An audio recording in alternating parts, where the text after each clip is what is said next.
1 minute, I got it. Swallow.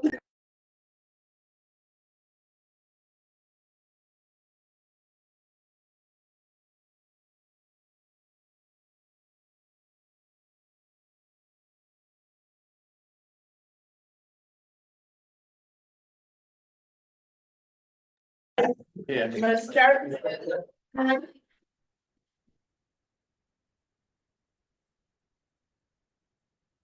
I pledge allegiance to the flag of the United States of America and to the republic for which it stands, one nation, under God, indivisible, with liberty and justice for all.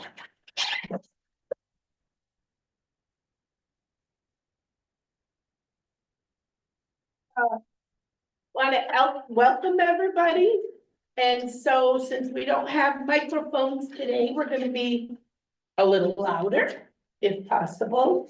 I want to thank Brenda and the staff at Region 9 for having us, and the tour was great. So audience introductions. Jason, you want to? Jason Long, middle school principal, curriculum coordinator for the district. Charlie Swan, principal at Derigo Elementary. Bruce Farron, Rocket Times, Sun Journal, Sun Media. Everybody been concerned citizen of RSU 56.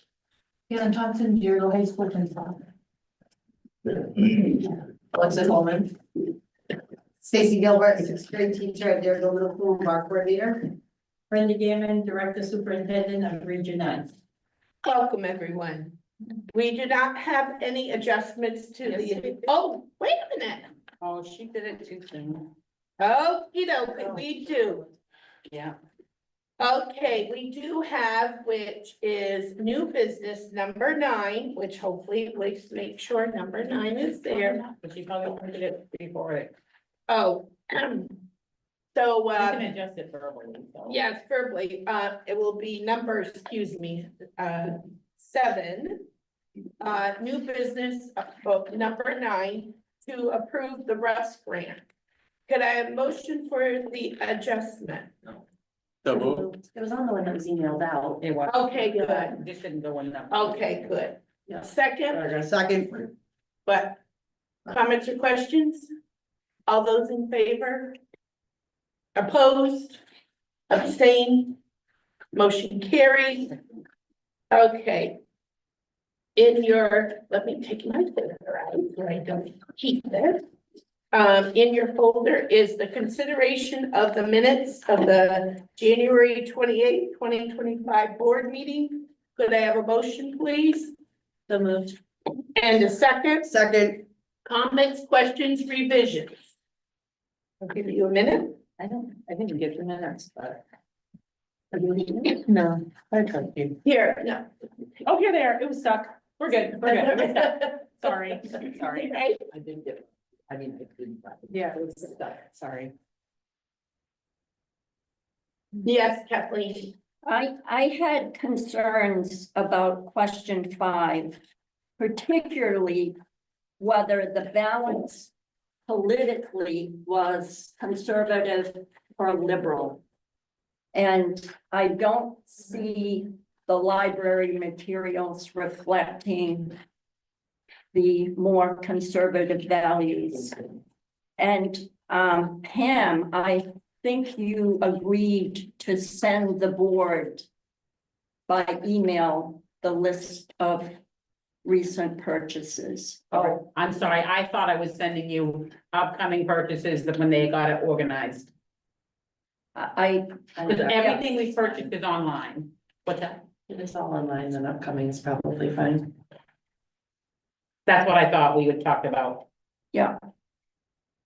That doesn't, it's not reflected in the minutes. Stuart says that you were concerned about the materials in the library and felt that we need to strive for balance. Do you think that isn't enough? The sentence in the minutes? No, it doesn't say what balance. Okay. You're writing, Mary? Balance of political perspectives or something like that.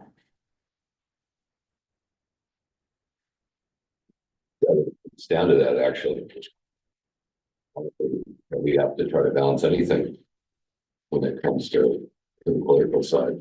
It seems like we've got to the point where we need to do that on a regular basis to decide. You know, the fairness doctrine, you must have 50% of this and 50% of that represented in media. And we shouldn't even be at that. I don't think any librarian ought to be stacking the deck one way or another. If there's gonna be a book in there about presidents, I suppose you don't leave Donald Trump out of it. Or Barack Obama, depending on how you see things. So it's too bad we have to be at that point.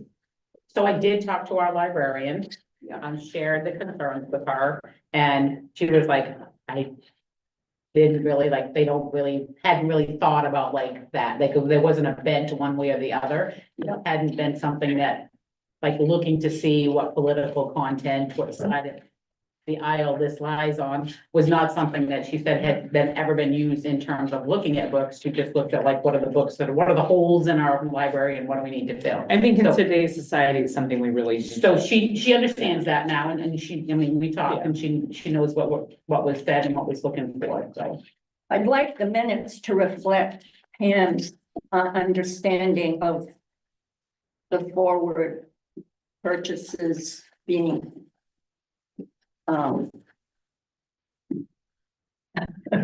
What happens is Sent to when a the purchase board. order is created, it has all the Yeah. books listed. So we had talked about, like, we could definitely scan that in and send it out at that point in time if we wanted to, like. easy peasy. So it hasn't Yeah. been done yet, is what you're saying. There's no new purchase orders that have come in since The board. this meeting, Okay. the last meeting. We actually don't have a list of books until the invoice comes from the company. Right, so they don't have it yet. We will, when we have them, we don't order all the time, you know what I mean? Like, a lot of it's ordered in the summer, so when there's an order that comes in, I will work at getting it scanned in and sent out to all of you. Thank you. You'll see it a couple of weeks before the general public when it goes up on added to our site. So am I putting another line in the minutes to reflect that? That's what's being requested, yes. Okay. Okay, set with the revisions? Yeah. Any other? Seeing none, all those in favor with the revision, oh, we do have one, yes, we do, with the revisions. I'm abstaining. Abstain, that's right, one abstain, voting. no, Or not, I'll no, okay, don't. take whatever label. We still got a cold, Yeah, fine. All the sinuses are acting up. evident. Is the time of year. Okay, public comment. This is the time the public can make a comment. It has to be about education, our school, anything with that. So do we have any public comment? Long as you're loud enough, Larry, there's no podium, so. I'll walk around then. And we have 5 minutes there. All schools, including RSU 56, are being pressured from outside sources at many different levels. But tonight, I would like to start my public comments by addressing 2 issues. One, an executive order that just been signed by the administration regarding education and curriculum, and 2, comments that were made during the past school meetings. First, this administration has just passed an executive order that gives the Secretary of Education the authority to, quote, determine what federal education funds can be legally rescinded as a penalty for teaching curricula that this administration finds objectionable. It should be pointed out that this flies in the face of federal law, which already prohibits the federal government from leveraging grants to mandate specific instructional content in schools. Secondly, I'd like to address the comments by board members of the past meetings. On January 14th, 2025, a member stated that the following about my public comment. Quote, I would like to add that we should be stringent about public comments and political commentary that is not related to the school. I think tonight's comments might have mentioned the word school, but it did not actually apply here. The video marker, 1 hour, 25 minutes, 1 hour, 25 minutes and 13 seconds. During the following board meeting, January 28, 2025, a board member stated the following, and for the record, they were at the January 14th board meeting.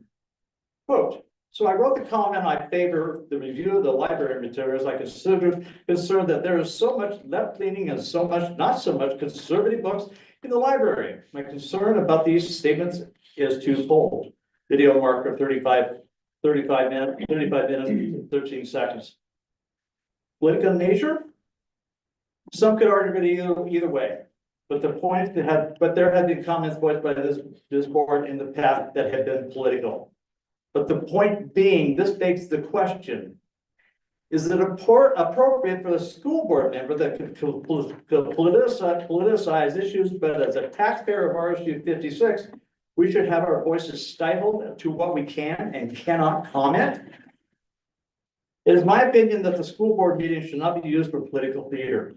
Accordingly, I might suggest the following to this board as an alternative agenda. Find ways to this year to lower the budget. Create a plan to stop bullying in our schools.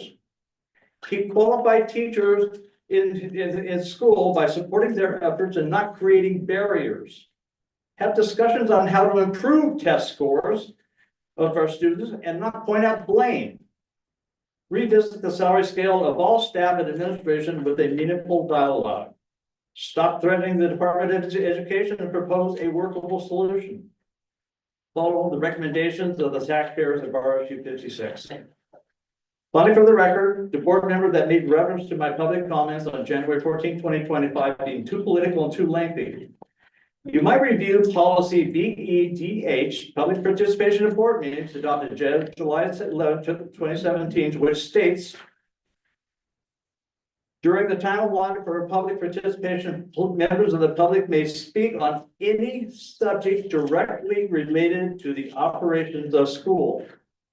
Under subsection B, the chair may limit the time allotted for comments on a particular topic as well as the time each individual must speak, approximately 5 to 8 minutes per speaker or longer at the board's discretion. Subheading G in its entirety. Members of the board and the superintendent may ask questions of any person who addresses the board, but are expected to refrain from arguing or debating issues. Questions must be addressed to the chair.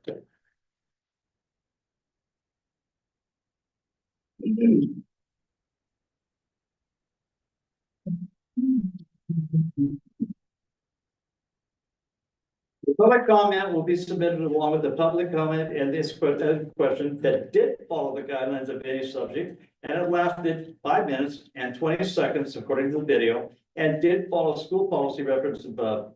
Finally, the reading of subheading G, read in its entirety, was in reference to the debate that ensued about my public comments from board members. Thank you. Thank you, Larry. Any other public comment? Communication? Oh, sorry, Brenda, I'm sorry. I'm not sure if I'm on the agenda, but I want to welcome everyone. You are. You are.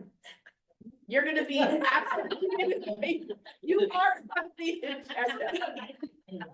But yes, you are. You're gonna give a report about Region 9 tonight, Brenda, just so you know. Oh, thank you. Ready for the communications? Yes. So the board received 2 email communications. The first one was from Brandy Bordeaux pertaining to Youth Hunting Day, Christmas break, receiving text messages during the meeting, and the use of Facebook by our school groups. Brandy in particular wanted to point out that potentially more students were out for Youth Hunting Day than were noted, that receiving text messages during a meeting unequally allows public comment, and that Facebook doesn't feel like an acceptable way for the school to communicate with parents.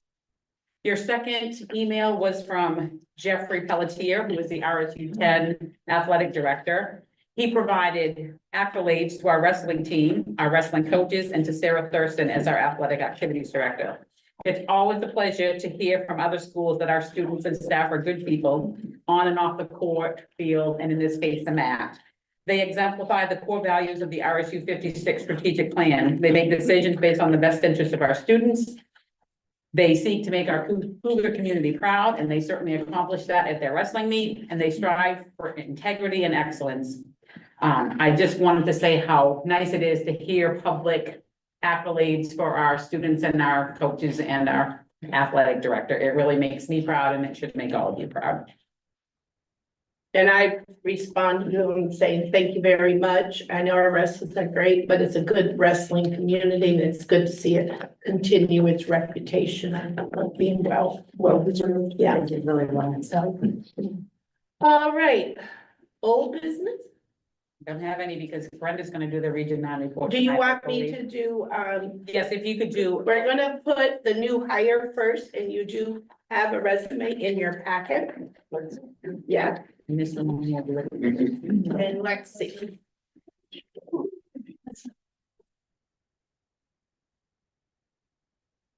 After overcoming the certification experience in Augusta, I'm really excited to present to you Alexis Holman as a new hire for sixth grade math and science at Deerville Middle School. Lexi began working for us shortly after she graduated from high school, and working for the summer program at the elementary school, also then working as a substitute for us, very quickly established herself as one of the most reliable and insightful young people that we had working with the school. So naturally, she went from being a sub to being kind of in a long-term sub, given really challenging assignments. After a few years of that, there was an opportunity where, because of an opening that we were unable to fill, I shamelessly recruited someone. An enormous amount of talent. Lexi stands before you with a full emergency certification from the state of Maine and a plan to move that forward to a conditional and professional. She has been long-term subbing in this role this year and has been knocking it out of the park. She's one of the strongest young teachers I've seen in my career so far, and I'm really excited she's going to work with us. Any questions for her? Yeah. I'm not surprised. Not that it doesn't run. Can I get a motion, please? So moved. And a second, Second. any other comments or questions? All those in favor? Welcome.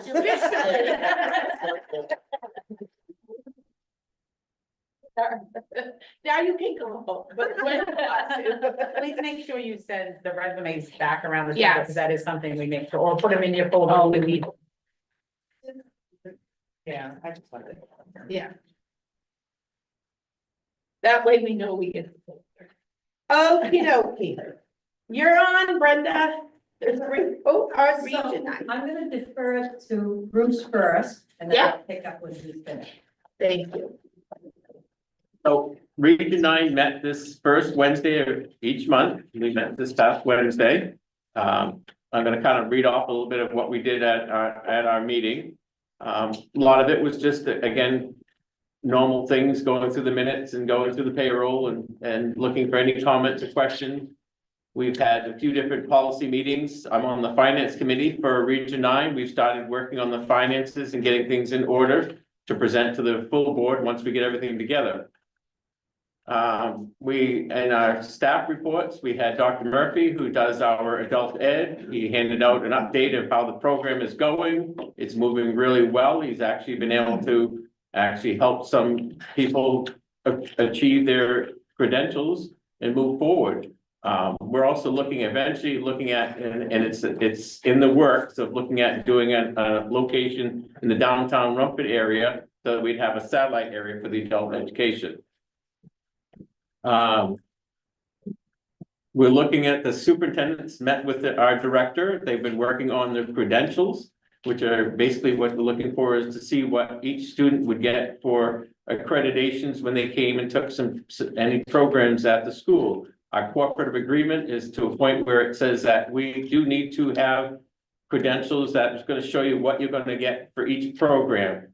Unfortunately, what's frustrating is that what Deerville might accept, what Mountain Valley might accept, and what Hellstar might accept could be three different answers. So it's kind of frustrating that you could have one child sitting there, three children taking the same course, and one each getting a different amount of accreditations towards it. Well, we were hoping that the cooperative agreement was going to make it so that it was universal across, but that did not come to flotation, at least not yet. We're also working on the school calendar. As you saw at our last meeting for 56, we got the newest school calendar. Region 9 is in the process of getting theirs on board so that we have everything coincide together. You're allowed to have roughly about 5 days difference. We're hoping that everything falls in the plan. Mountain Valley is the one that sometimes gives us a little hiccup, but we've always been able to work through it. We've got our outdoor skills and leadership looking at going to, they went to speak at the Hall of Flags on Region 9's behalf. We've also, I think I've shared with you the camp that we bought out on Concord Pond. The storage building is coming along quite well.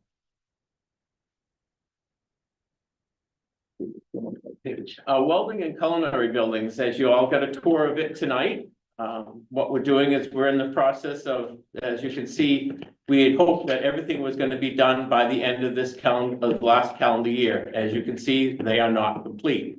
Fortunately, through the state and through these grant programs, we were able to get extensions to allow us to continue the work. As anyone knows, if they've done any constructions, as much as you think you have all the things in the correct order, you can always find something that's going to be a hiccup. Well, we found one major hiccup. We were informed recently that our water flow, which is at 350, which is tested at the hydrants and for this building, is adequate for this building. However, the fire marshal has decided that they feel that we need to have 450 for our welding lab. Which, what that means to us as Region 9 is that we can take ownership of the building, but we cannot occupy it. We're in the process of trying to find a solution to this. There are a couple different options out there. Do we have the correct answer yet? No, we don't. Will we be occupying these buildings? Yes, we will. When is a big question. So it was something that is very frustrating to this board of directors for Region 9. We had done everything correct. We had followed everything. We cut no slack on anything. These are all put together between the engineers, the companies that are building it.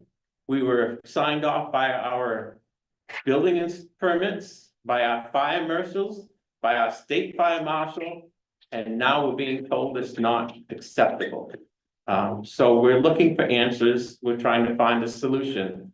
We will find a solution. Which one it will be, I'll let you know when we have the answer. So right now, these buildings are coming along. As you got to see the tour, they're beautiful buildings, well constructed, going to be really a very major improvement to this district and for the 16 towns that occupy Region 9. So I do look forward to being able to give you good news that when we're going to occupy the buildings, but right now it's in the works of trying to find everything out. Most of the rest of the meeting that we had was some of the different business parts that we have. We accepted to allow the Skills USA to do an overnight up to Bangor. Our instructor, Mr. Barlow, will be taking around 20 students with some chaperones to go up, and they have different events that they will be doing up in that area. That was basically the overcome of everything that we're dealing with Region 9.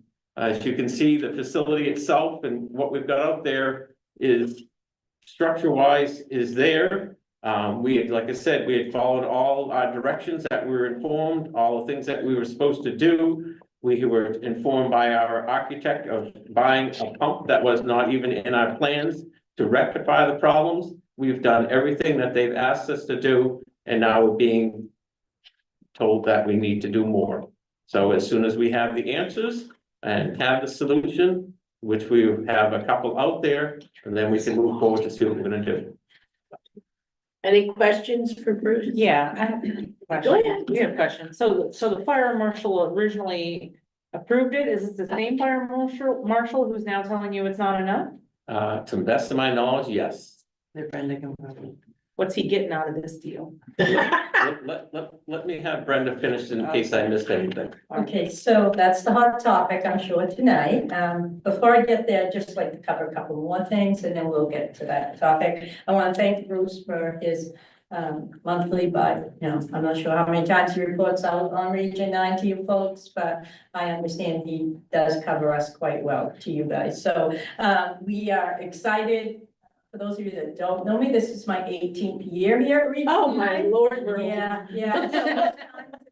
Down the pipe, but I keep saying I'm gonna wait until the projects are done, but I'm not so sure. No, I will. But anyways, so we're very excited because this year's enrollment was the highest that anybody has remembered ever being. as part of Nova or Region 9. So we're excited about that. We're a little nervous about next year. We have not done any recruitment. That will be the week after vacation. And we already have about 150 applications of students that are just sending them in because they know they're going to end up on a waiting list if they don't.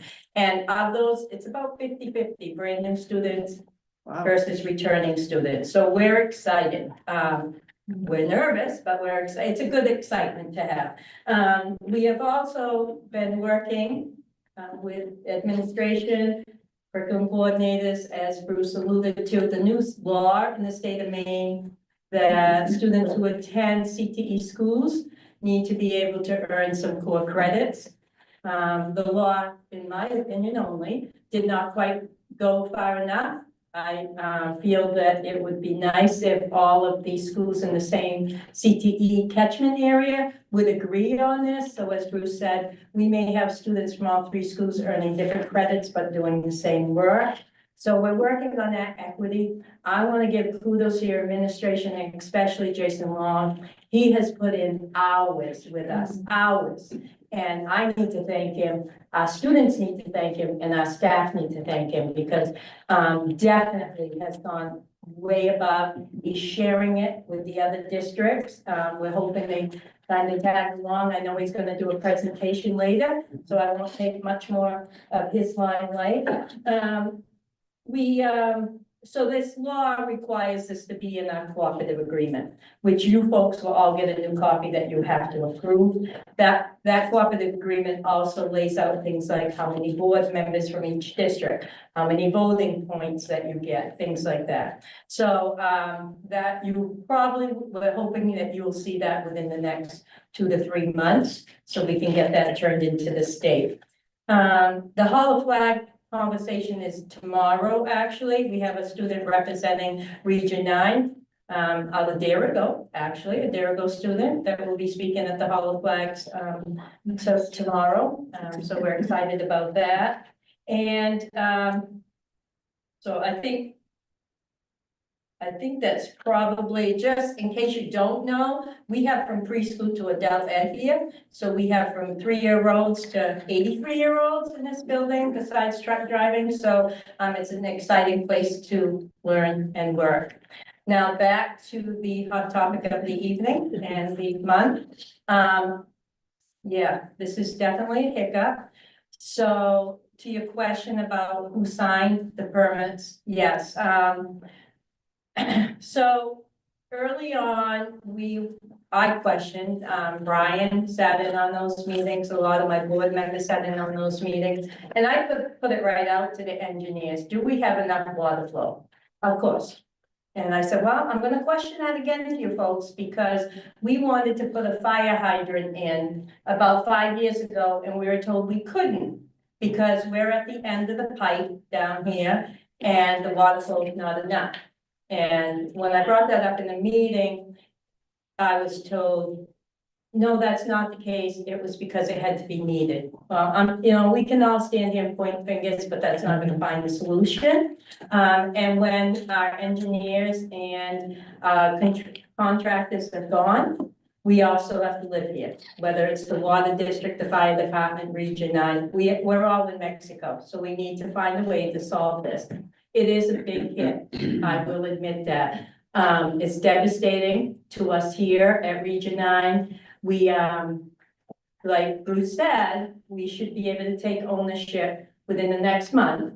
But we will not be able to occupy. So the buildings, we can move tables and chairs and welders in, but I can't put students in a building that's not deemed safe or staff, for that matter. So they will sit there right now. And as we work with everybody that's at the table, to find a solution, you know, if $3 million dropped on the water district, they might be able to run a 10-inch pipe down to us.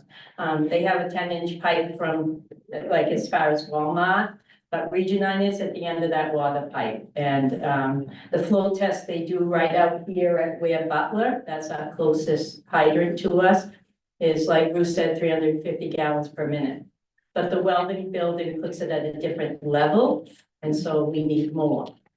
It was like they woke up one day and figured that out, all right? And I'm going to be honest, we haven't changed. We were building a welding building from day one. The fire marshal in Augusta signed off on that. Our local fire chief as well as permit person signed off on that. Like Bruce said, there was no cut and corners. We followed everything we were supposed to follow. But right now, we are being told we need 450 gallons per minute, and we don't have it. And the water district cannot provide it for us. And that's the case of it. So, we're looking at everything from tanking systems to funding sources to, try to move this along, but that's gonna take time. If we were to decide on the tanking system, and we haven't, our board needs to become educated on that. If we were to decide, they say it's a good 2 months to even build the tank and then to get it on site, and they can't install until spring at least, if not summer. So we will move forward. I don't know if you have other questions. I'll try to answer them, but nobody seems to have the answers right now. So, Don't we- Correct. I don't know if this applies, but don't we have an agreement that the building is done and occupied or somebody starts paying the bill? Well, I will say this much. Legal rep has been, we've been having a conversation, and it appears that there's not a recourse there for us because of the line that may say, to the best of our ability, we will represent something. And I do want to say, all right, and I think Bruce has told you, this is all bond money. And we have said we are not going above the bond money, all right? So I want communities to know that right now, that this is all through that bond, and I have a follow-up to that. Yep. Wouldn't it seem, I'm guessing, that if we paid someone to represent us in making sure that all of that nitty-gritty work was done, that they would have liability and that they carry insurance to cover that liability? Yep. Okay. And so, yes, we have had a change of people who we've worked with in that group. And like I said, that's things that are still being worked out, yeah. But I just want people, and we were concerned about impact and maybe legal action. But as I've told them, it's not just gonna be the residents of Mexico that I'm going to make aware of this, or the reps in Augusta from Mexico.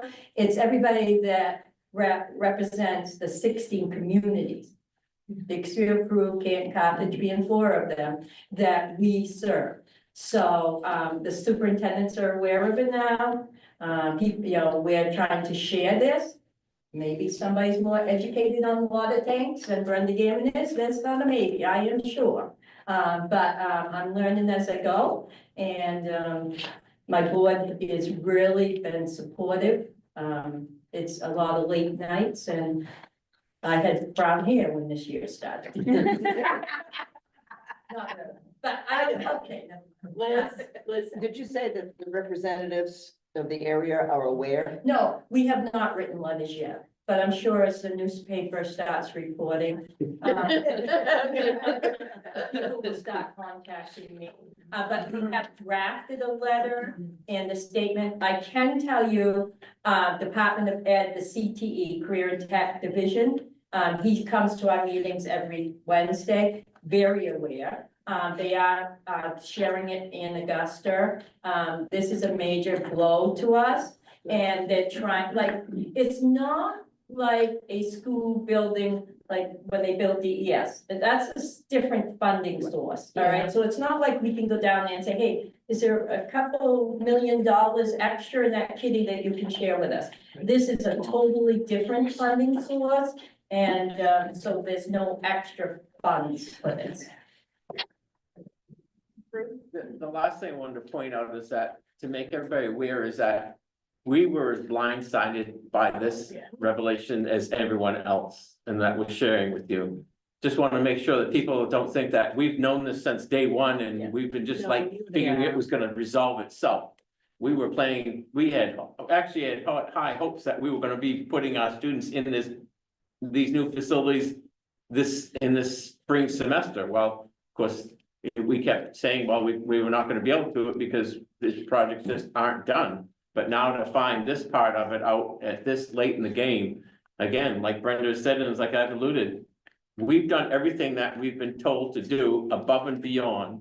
We were told the water issue the only water issue we had is we were told we needed more pressure for the fire suppression.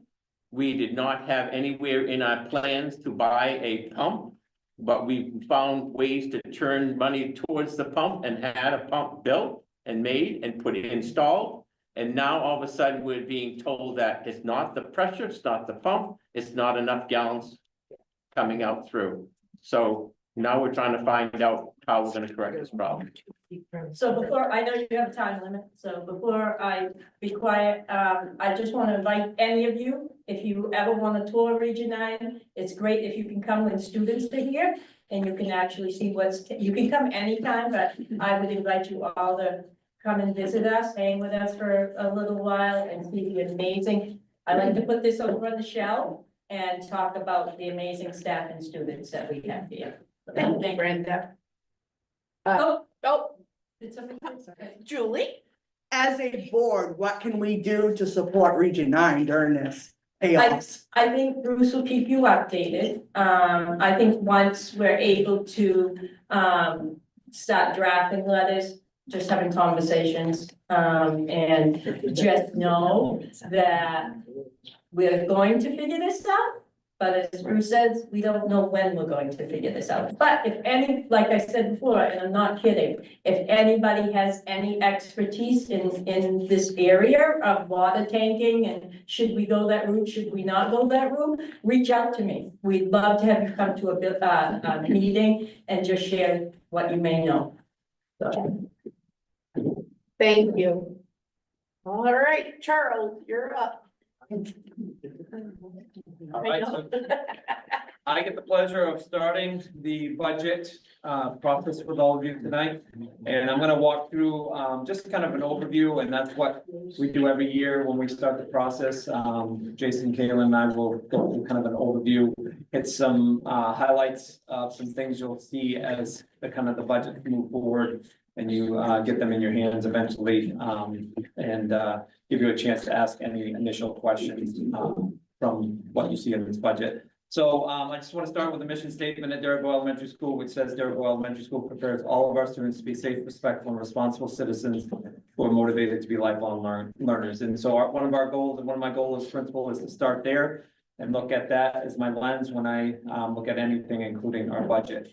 And as we go through this, I'm going to stop kind of in two major places, because really, when you look at this page, a lot of it is saying, you know, my budget reflects pretty much what it did last year, and similar to, in terms of staffing and requests and things like that, is pretty similar to last year. But there are a few things I want to kind of highlight and point out.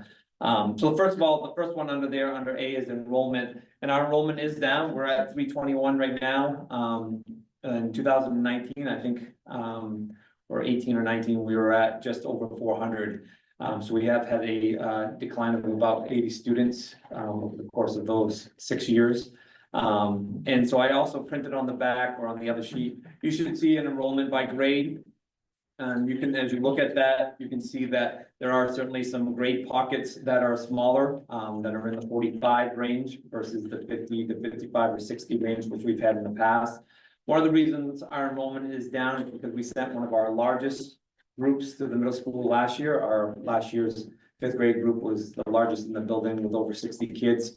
And then our pre-K numbers were low this year. So that was probably what accounted for the 25 to 30 student shift from last year to this year. The staffing I am presenting, or will present, or you'll see in the budget, it does include the same staff. We reduced this year, as you know, by 1 staff member when we lost ESSER funds, we didn't, ask for that position to carry over. We removed that staff member because that funding had run out. But certainly staffing and enrollment is something that I'm watching. Right now, I don't feel that it'd be wise for us to remove a position, when you're talking, especially in the first, second, or third grade groups. If you're talking 22, 23, 24 in a classroom, that's not really a great situation. But if the enrollment continues to drop next year, I think that's a discussion we need to have as far as staffing goes at DES. In terms of extracurricular activities, we don't really have any. We rely really on our after-school program to provide any extra things that our school does. So I'm just basically asking the school board to continue to support that. We'll have more information coming forward on that. We are in the last year of that grant. And so we are in the process of rewriting that and hoping to move forward with it in another round, but you'll hear more about that at a later time. We do have, just so you know, we do have some teachers who do volunteer clubs and things like that. If they have an interest, like Ms. Holmquist does a crocheting club with kids, and they meet on Thursdays. 4th and 5th graders meet on, she has a group with them. They meet a couple times a month, and we have a civil rights club. And they meet twice a month. So we do have some clubs that meet outside of the after-school program, but really the bulk of our co-curricular is wrapped up in our after-school program. Student support services, we have, with that, we have a guidance counselor. She does teaching. She's one of our specialists, does guidance teaching, also has office hours. In the past, we contracted with Oxford County Mental Health to provide a social worker to come into the building 3 days a week, which was great for us because it provided that service for our students. And we didn't pay the full cost of hiring a social worker, and it seemed to meet our needs. This year, Community Concepts has kind of taken over as the umbrella over Oxford County Mental Health. And although they didn't have anybody available to do social worker, and the reason why is because we hired the one they had last year. That's right, we did do that. We put her in our building and they didn't have anybody else come along, so we've been without that service, but it is something I feel like the school needs. You know, we went from 2 days to 3 days. Again, this year we haven't had it, just mainly because we haven't had an individual to be able to fill in that role. In that breath, just everybody in your head say, go Cougars. The girls are up 45-44 with just over 4 minutes left. That lady is In your heads, just give a little like, Mara's giving me updates, sorry. All good. Office of the Principal, that's basically my office, includes myself and Tricia. It does also, part of the secretary we share across the district is somebody who does our sub-calling, which is a godsend, because that is a job that is really hard to kind of juggle that across all 3 schools. So certainly want to thank her for doing that. So no additional requests, no additional stipends or positions or anything like that. I do want to highlight under G, so my budget is up $28,000 from last year, which is a big number. And I've highlighted these 5 things here so that when you see the budget, you understand why the number is what it is. So the first one is course reimbursement. So as you know, in teacher contracts, we guarantee teachers will pay a certain number of courses that they take. So if the staff increases in terms of they want to take more courses, that number goes up. If they want to take less, it goes down. I have more staff requesting courses for next year than I had this year. So that is up 10,000 from last year. Technology programs. So these are a variety of programs that we use in the building. And Brian kind of coordinates that, and you'll see some of that when he does his budget, but that cost is up 4,200 in my lines over last year. There's this program called Amplify Boost. Amplify should ring a bell. It's our reading program. And along with it is a digital program that is tailored to the individual needs of students. It's a technology-based program, and we took that out of a guidance testing line this year, but really it is something that should be in my budget. So it's being moved into my budget. So that is increasing my budget by $4,750. Field trip. We are not really going on any more field trips, but I had the realization this year that I didn't calculate the field trip according to the right calculation with the increased cost of fuel and everything else. So Mary gave me the updated number and said you need to adjust that in your budget. I have done that and I don't know what it was before and it's now, Mary, $5 and something, $5.22 a mile, and before it was $4.70 something a mile, so, that's the reason why the change in the field trip. Workbooks and textbooks, if you're on the curriculum committee, we talked about this a little bit, previously, but prior to COVID, I had a workbook and, textbook lines that were fairly high. We bought a lot of stuff with COVID funds and dropped those lines down because we didn't need them. And Jason will probably cover a little bit of this too when he does curriculum stuff with us, but now we're in the process of trying to slowly increase those back up over the next few years so that when we get ready and needing to purchase a big kind of chunk, we're not left with a 15,000 or 10,000 thing that we have to do in 1 year. So those, that should add up somewhere around 28,000, a little more, a little less, but in that ballpark. And those are the reasons, kind of why the budget, when you see mine from DPS is up this year. Again, no new programs, no new staff. A lot of those things are kind of what we as principals like to call uncontrollables, but they are things that affect our budget. So, Any questions for Charlie? wait a second, somebody has to ask me one question, because we told Caitlin that you guys are gonna ask me like a bunch of. So, I have. Saved it. So we're down. It's 80 students, not from last year. no, we're down 25 about to 30. 25, yeah. So you're guesstimating that they moved on to 6th grade. What about the kids that are pulled out to homeschool and the kids that went into private schools this year? How many did we lose? I don't have that number, but I can get that number for you. Brian, you Yeah. had shared that, right, when we did the enrollment number? You should have a copy from one of the last meetings where I can share it with you. Okay, would you? We Yeah. did a- The district is 20. Last year.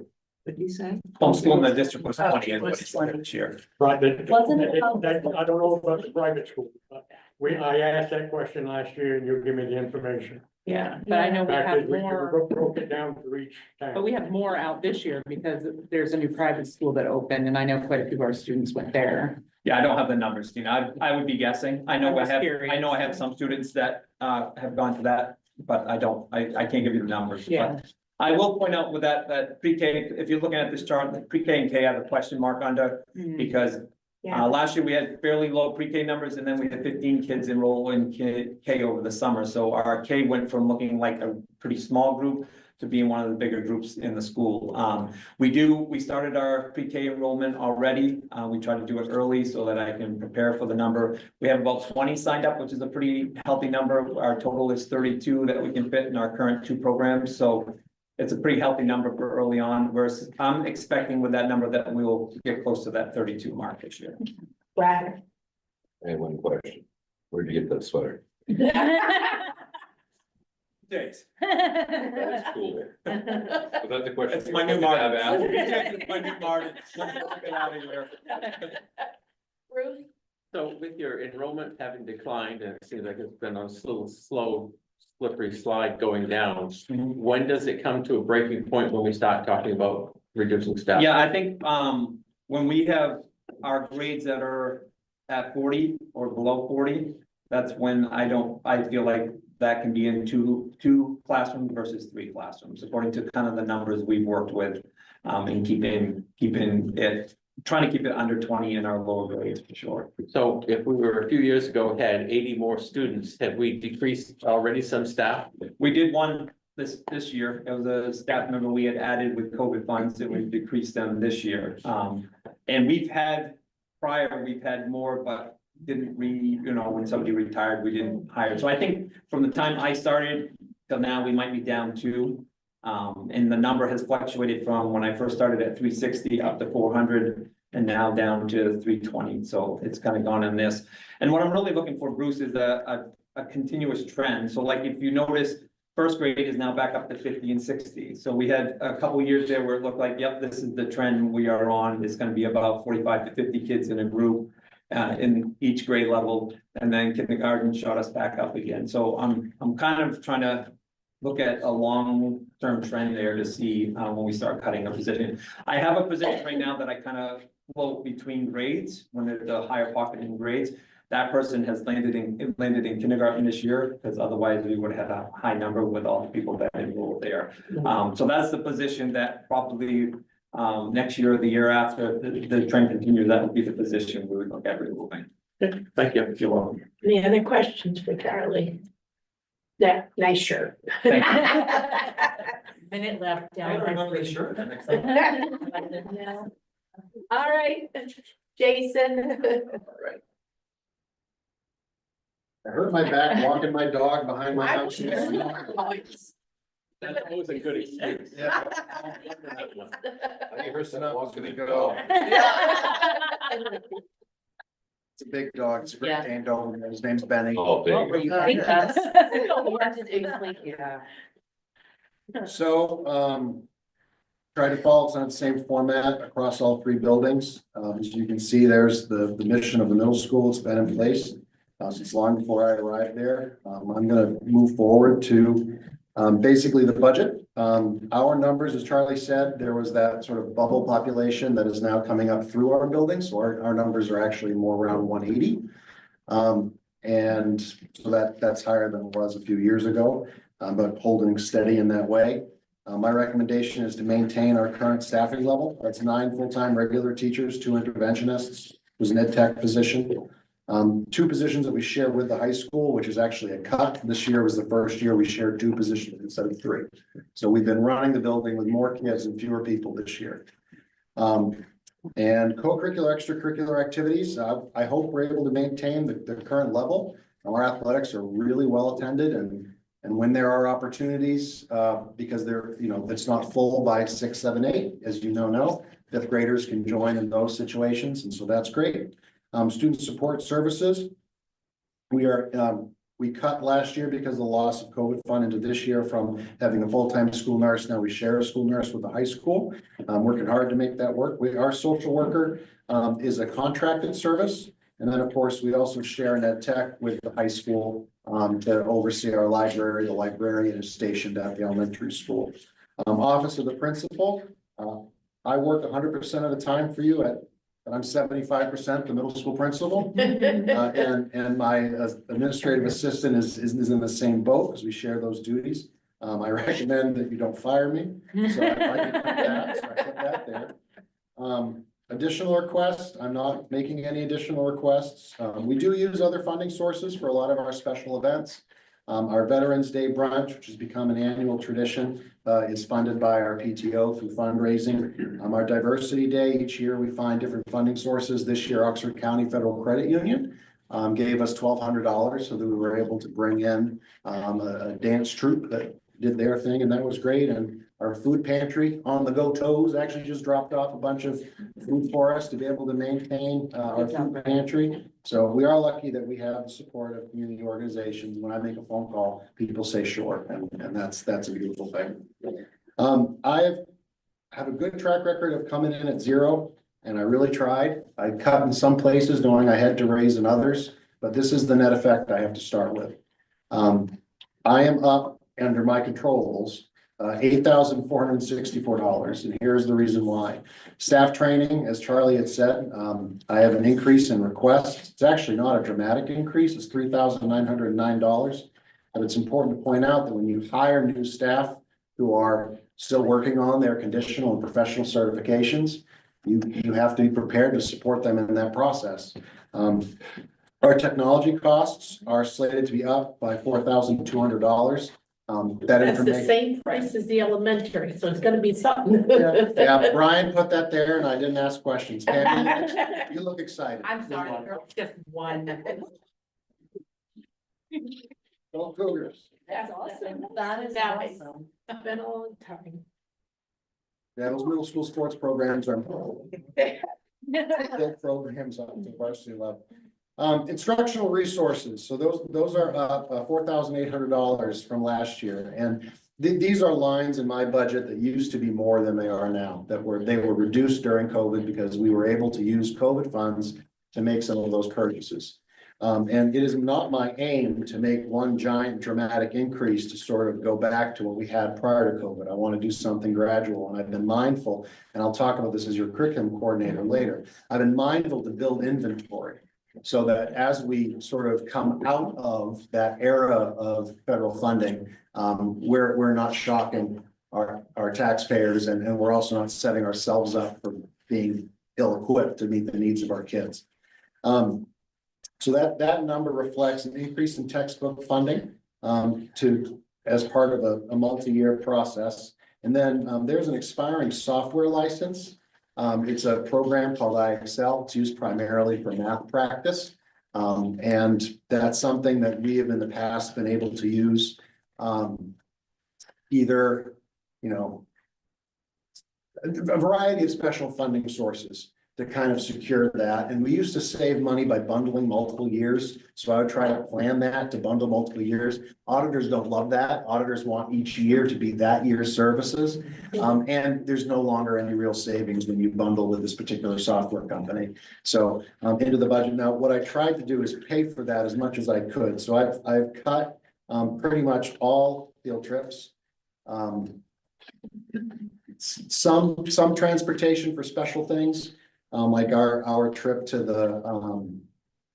Mount Blue State Park that is really overseen by the student council.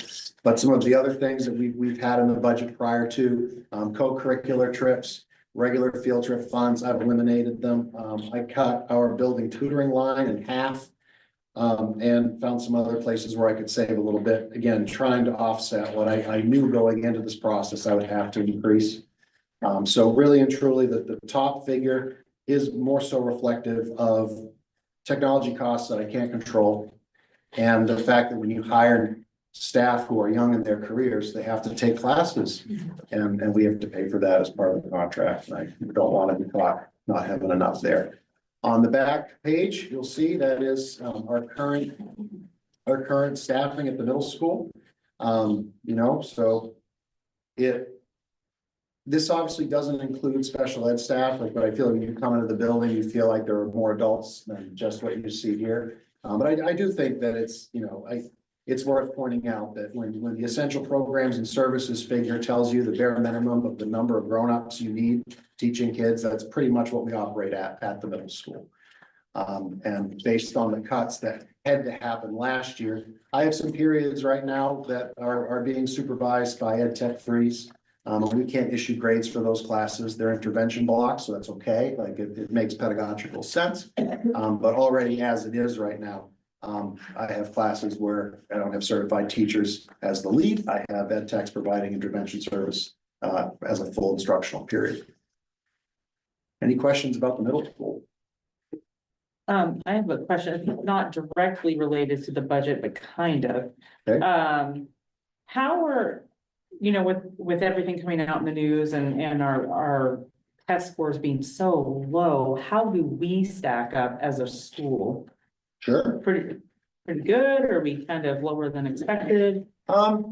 So it's unfortunately hard for me to answer that question in a definitive way, because in my tenure as principal, the state assessment has changed multiple times.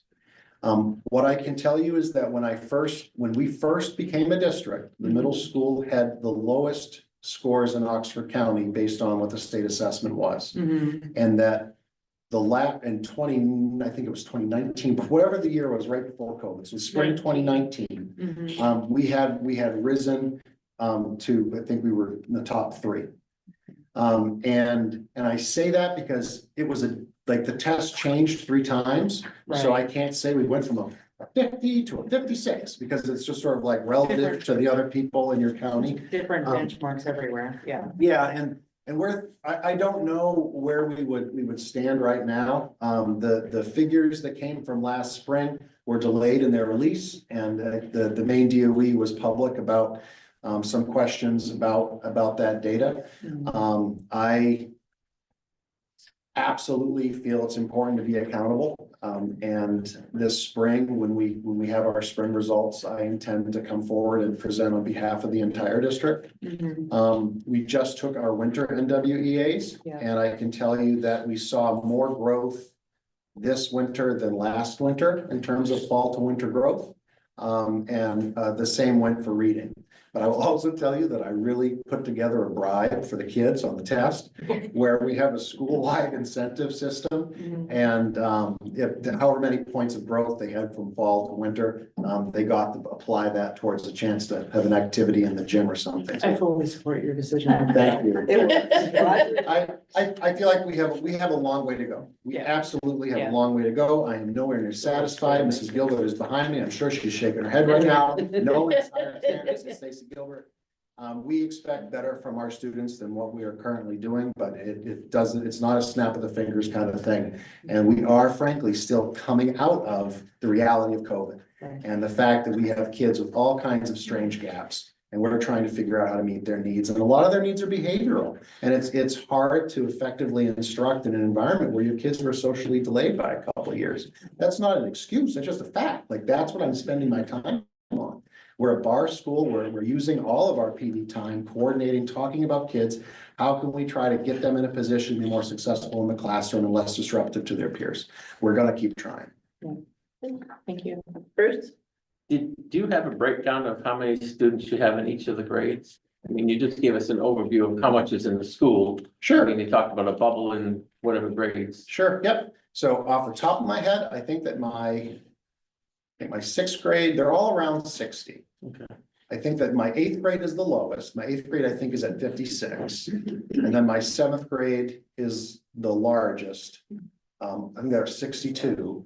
And then also around 60, around 60 in the sixth grade. Is that accurate, Stacey? Brian's looking them up right now. Did I get seventh and sixth? So we are I think you said six. 64 in sixth grade, 60 in seventh grade, 56 in eighth grade, That's pretty good. for a total of 180, and that was our October 1st number. Bruce? My second, not as much of a question as a comment, is that I've always been an advocate of frustration with these MEA tests and all these different standardized tests that the states put out for us to do. However, I've always found it misrepresenting for how our kids are doing actually legitimately in the school and in the classroom. And it's frustrating to see that you hear reports of how well the students are doing. I mean, yes, there are always different things that go on, but you look at the grade wise and how the students are doing. These MAA and all these state tests do not always represent where we are standing in our school. And I found it as a board member for years, found it very frustrating to think that these tests are supposed to show us where we are, but really aren't. Anything else? Thank you, Jason. I think. You can sit. I'm not, I need this to be just like falling over on crutches. No, sit, I was gonna tell you. So similar template, I think I went about the budget and proposed with a little bit different than Jason in that I'm sort of proposing like what teachers are wanting, needing to feel as though we can run the building, knowing that the conversation around cuts is very likely. And so working with Pam and Mary, when we were going through line by line, it was like the conversations around priority. But that's how I'm coming into it, is proposing so that you have a view of what an ideal situation would be, and then we can backtrack if needed. Overall, keeping the same staffing as we have this year, no changes there, and that will be right on the back as the other templates as well. So I'm gonna jump right into the budget section. Our enrollment's fluctuating around 215 this school year. As I said, we're maintaining staff to support what we currently do. That's the proposal. For co-curricular and extracurricular activities, for co-curricular, that's sort of in my lines. The extracurricular, Sarah will be talking about for those increases. And those were just a small increase due to NHS and ecology, clubs, and that's just through conversations with students. We right now don't have an NHS advisor, but I will tell you, in the first month that I was in the building, I had multiple students coming up and asking, do we have an NHS advisor? And I think that's a really good, organization to have in our building, around community service and having high standards for that. I also had a student in my office just recently going to, she's a senior going to Humane, for ecology, and was expressing how bummed she was we didn't have an ecology club. So putting that in there, or looking at clubs, just that can support, various, interests of our students. So there's a slight increase in the co-curricular realm, as well as the extracurricular. I think Sarah worked with Brian around some technology software. When she presents, she can talk about that. Maintaining for student support services, guidance counselor, guidance secretary, social work position at Deerville High School, and a part-time librarian at Tech. That is shared with Jason. Same with the nurse that's split between the middle school and high school. Office of the principal, in my absence, I don't think Superintendent Doyle wants to go back to doing the superintendent and principal role. But I just appreciate her so much through my injury of. I will say, I use this to tell the students, this is why you don't take a gap year. From July 1st until December, when I had to go back in over there, I'm like, I'm gonna do this. So I'm proposing that we keep it as is and don't make Mrs. Superintendent Doyle come back to all the roles she was doing previously. I did throw an additional request in there, and like I mentioned, this is proposing to you knowing that we have to be realistic around our budget as well. Right now, and I believe it's been for the past 2 years, this year and last year, Grant was funding an after-school program that provided staffing, budget for supplies, and then snacks and things like that. And so I reached out to see if that grant was still available, or we could reapply. It doesn't look like we can. And so that would be, if there were additional requests, that would be an area that I think is helpful for our students, is to have set days of the week where they know there's going to be an adult there who they can check in with, have a safe space after school, work on assignments. Our numbers, on a good day, it sounded like Mrs. O'Connor is running that Tuesdays and Thursdays. On a good day, we'll have about 8 students. So I know that number is small. I think if this were to go through the budget, we'd be looking at ramping that up. And part of that would be a lot of our, we are sitting down talking about students through BAR and saying, what interventions can we provide for a kid? The after-school program and having it on set days is an intervention we can provide for our struggling kids. When we look at attendance issues and truancy, and how are we going to possibly fit in the school day a kid who's missed several days of school, and we know that spirals out of control, right? The anxiety if a kid's missed a couple days, them not wanting to get back in the classroom because they feel like they can't catch up on work. This is an area where we can provide that intervention if we were to add that. The DHS budget without that request would be up around 21,000. If you were to add the lines below it, it would go over that, but we've cut in other areas. So if your math, when you're adding that up, doesn't add up to 21,000, it adds up to over, it's because we've cut in different areas. Staff development is up around 1,300 from last year. Contracted services, that is our JMG program, is up 2,000. Paper and supplies line, approximately 2,500. we have, and it's a graduation requirement, our Cougar Paw, that happens once a week. But they've never sort of specifically had a line, and they do some amazing things with, college visits, community service and things like that, that require busing and, they do the senior trifold. And they've never really had a specific budget set for that course. And so I'm proposing that we add a line, and I connected with the Cougar Paw. We have 2 staff who oversee the curriculum on that, and said, what would you need? And this is what, they were requesting for paper and supplies. So that's a, 1,240. On the back, textbooks and workbooks would be up approximately 2,000 from last year. You'll notice a large increase from the guidance supplies line, a good chunk of that though, and I think, Mary, off the top of my head, around 4,000 is just a transfer from a district line, to the DHS line.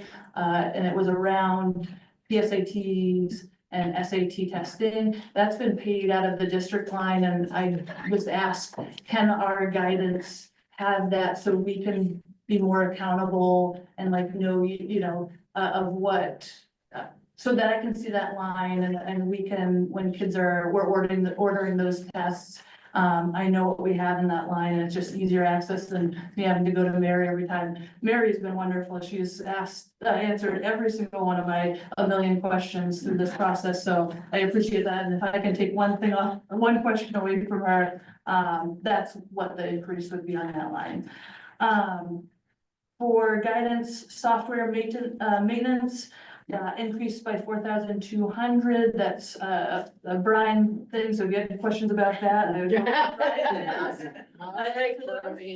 Along with the tech-related software increase, I trust Brian completely with what needs to be done there, and those are the increases for that. Instructional equipment was approximately 2,700, and I think, so in that line, it's a lot of science-based equipment that was requested. Our field trip and transportation requests are up 5,600. And once again, so I'm sure field trips got cut back through COVID. I'm very excited that our staff are looking forward to taking kids out of our building. I think that's huge and important for our kids to have those opportunities. Also, I know that there might be areas that I need to cut. That is a large increase there. And then we talked about sort of the co-curricular, up 4,000 with NHS and, potentially the ecology club. Apart from that, the list below is, all, the same as this year. And when we're looking at, I don't think there was a drastic change to enrollment from last year. So I think it was around 2/3 fluctuating about from last year. And so when I'm looking at building a master schedule, meet the needs, graduation requirement needs and things like that, I think this feels very feasible for staff moving forward into next year. Any questions? Tina? So what happened to our paper hemorrhage? Did we prove that out? So that's kind of, we're working carefully to conserve paper.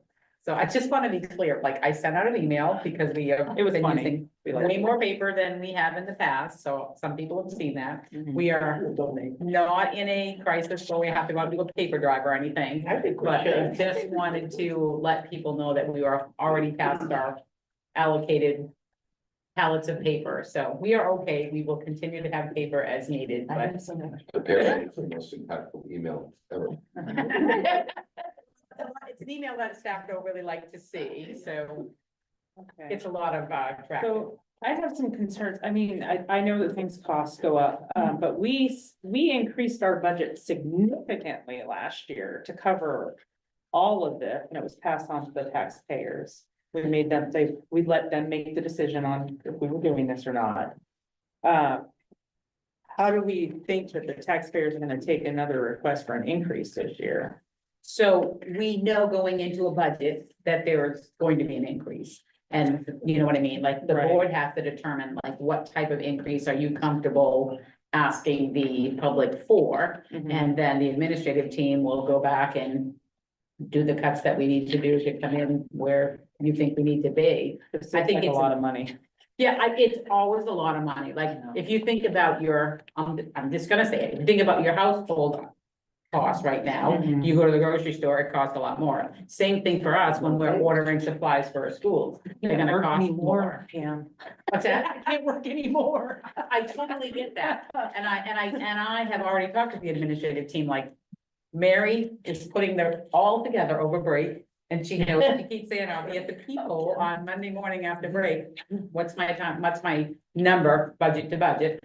I'm usually pretty good at estimating it, so she's like, I don't know why you want me to do this, you probably already know. But once we have that, we will work at that. When we come back after break, I'll have a more solid number to talk to the board about, and then the board will say, what we really need is for you to come in closer to. And your administrative team has done this before. And we will work it and bring it back and say, this is what we're taking out in order to get you.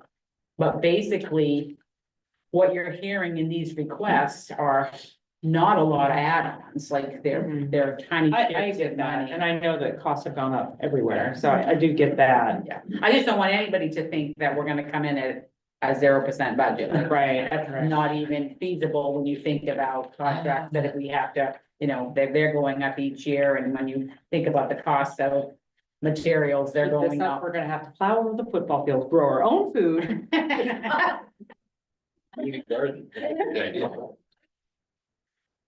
That have things in each line, so Yeah. that process, I'm totally prepared to do that, and. Not plow over Yeah. the football field. Well, yeah. Food sounds like very elevated, but I am prepared to make Middle cuts school where used to needed, so. The administrative team has heard it multiple times already, like, come in with what you really think you just need, and Yeah. then we're gonna have to work from there, like, that's what we'll do. Liz, question, why is the JNG contract up 2,000 from last year? I can tell you that, sorry, because, sorry, that's just leaving it on Caitlin, and when she would have knows at this point. So if you remember 3 years ago, well, We took when it we over, started, right? we didn't pay anything. And then 3 years ago, they started asking us to pay a portion of it. And they wanted us to get to 27,500. So that's what. And I said, we can't do that in one fell swoop. So we So it's- added some, Yeah. and then we added some, and this last year, we have to add that last bit Yeah. to get to that 27. I remember that. Which is about a third of what the cost of JMG is. So we're still getting a decent deal, but they wanted to have districts investing in the program that they were having. Brad? I think it's a good idea for us to evaluate the value those programs bring as well. I did a couple of mock interviews for JMG 2 weeks ago. I did one. It was cool. And so I think the kids are trying very hard to participate in order to grow. And I don't take this as a get rid of the programs, that's what I'm saying, but I think it would be better when we're looking at an increase like that for us to understand what activities are happening. How many kids are involved? I would say that if I found that involvement was low, the first answer is not, in my mind, to cut. It is to how do we get more involvement and get value out of the investment. But then if it turns out we're just not gonna get it, then yeah, you look at stuff like that, but the couple of mock interviews I did, it's super impressive. I interview people all the time, and I have to wonder if some adults couldn't do better than some of the kids do in their gusto to try to get the fake job that they're interviewing for. One of the kids was interviewing for a job at Dunkin' Donuts. Doesn't know one of my business partners, built Dunkin' Donuts for 10 years, so I have tons of knowledge, and they didn't get intimidated, they did really well, and I hope there's more of that, because I think we've got a giant hole in the working market, where young people are coming out and pretty clueless. And it's not because they're unintelligent, is they're not as prepared as they could be, and I'll get to the point here, the business owners are just frustrated, but so it was nice to see that we're doing something there, but we should know more. Well, Jim did present to us though, and so we've had students from JMG and the advisor that spoke to us and kind of talked a little bit about the program, so I think. But I agree with your point conceptually that any of these programs, as we're funding, we need to understand the impact. Well, we can ramp them up too, I mean, if what is our job, if not to get them ready for when they're booted out of the house, and they gotta go out and feed themselves, and so it'd be good to see that program grow, honestly. And I'd like to see, besides, we have the Russ, what is it, Russ? And we have JMG, and we have this. Are we duplicating? Are we doing, to see what we're doing? Because it was, I don't remember if it was last year and 2 years or 3 years. Because it was at one point when we first had to start paying, we had to make a decision whether we would do that. Yeah. And that's when the kids came and they. Well, Jen just presented to us though, a couple meetings ago. Yeah. Right. I was gonna say, Yeah. she did a whole explained- presentation to us, yeah. But when other people do presentations, I hear a lot of which it doesn't hurt to have it, to keep harping, but to make sure we're doing it collaboratively and not, we got too much, you know what I mean, Do we doing have the repeat same programs? things. We don't need redundancy in this Yeah. program, we just need effective programs. And I did have one question. When did we stop funding Ecology Club and National Advisor, the National Honor Society Advisor? So we didn't stop funding them. They They just just can't haven't find been Okay, filled. Like this year, Kayla was out with her broken leg and I get the, we're not a National Honor Society. We can't wear our stoles for graduation. I'm like, oh, yes, we can. Write this bill out. We're gonna be part of NHS because now we have seniors that are that have been in it. Yeah. So like, we wanna keep it and we're looking at how we can keep it. But we do, obviously, costs go up, the cost of enrollment and those things go up, and we just making sure we budgeted enough to okay, maintain. but we still don't have any advisors for them to. Correct. We had no students in the ecology club, so we stopped paying the stipend. Okay. Because we always look at like, why are we paying a stipend if we don't have? Yeah, kids? when you don't have Nobody's a utilizing program. it. So if there's That's- interest, we have the money for it. We have students in NHS, but we didn't have an advisor. So it was just kind of like milling and nobody was, the advisor to say, hey, we need to pay our dues. And so anyway, some seniors came to me a little frantic when I was pretending to be a principal and we got it paid so that they can. Any other questions? Thank you. So number 5, as I said, Sarah was at our prelim game that we just won. And she will do her extracurricular budgets at the meeting on the 25th. What did we just win? I didn't pay The attention. girls preliminary. Basketball. Okay, I thought maybe. Basketball playoffs. Okay, that's great. So winning this means they get to go to the Civic Center in Augusta and play next I was on the week, which girls' is awesome. basketball team. I was. Remember? Ian and Richard Rodney Hemingway. Yeah. We were the managers and I got the video cameras, and the only way I got to see my wife play basketball. Oh, that's So right, she left you to get. I paid attention then really closely. It's been a long, be careful out on the Slippery stuff. Probably, when you get, you'll probably see me still. I know CPR, I'll tap you. Are you okay? Are you okay? All right, Jason. Hello again. Hello. All right, so I'm gonna present the overview for curriculum instruction and assessment. And I want to preface this by saying that, instructional resources are a complicated thing to budget for because there are certain things that are budgeted at the building level. There are certain times where you want to begin by using lines at a district level. And as we try to be transparent about our budget to budget increases, that can get tricky. And so I tried to do the best I could to give a clear picture. And so you're gonna probably hear me read some of this verbatim only because I sat with Mary Daly until she told me I was right. And so I know it's there is right. Yeah. So the proposed budget reflects materials and staff to support curriculum instruction and assessment for grades pre-K through 12 while addressing the reduction in federal funding. During COVID-19, RSU 56 used a substantial amount of federal grant funding to address math literacy needs, and our strategic investment continues to defray current costs. We have a large inventory of materials that we are still able to use because they are hard copies, and we took possession of them within the deadline of the grant. And literally for years to come, we are set up in that way. But we have to get ready for when that inventory isn't there anymore. So this budget begins to address the loss of federal funding and the need to sustain our math and reading programs.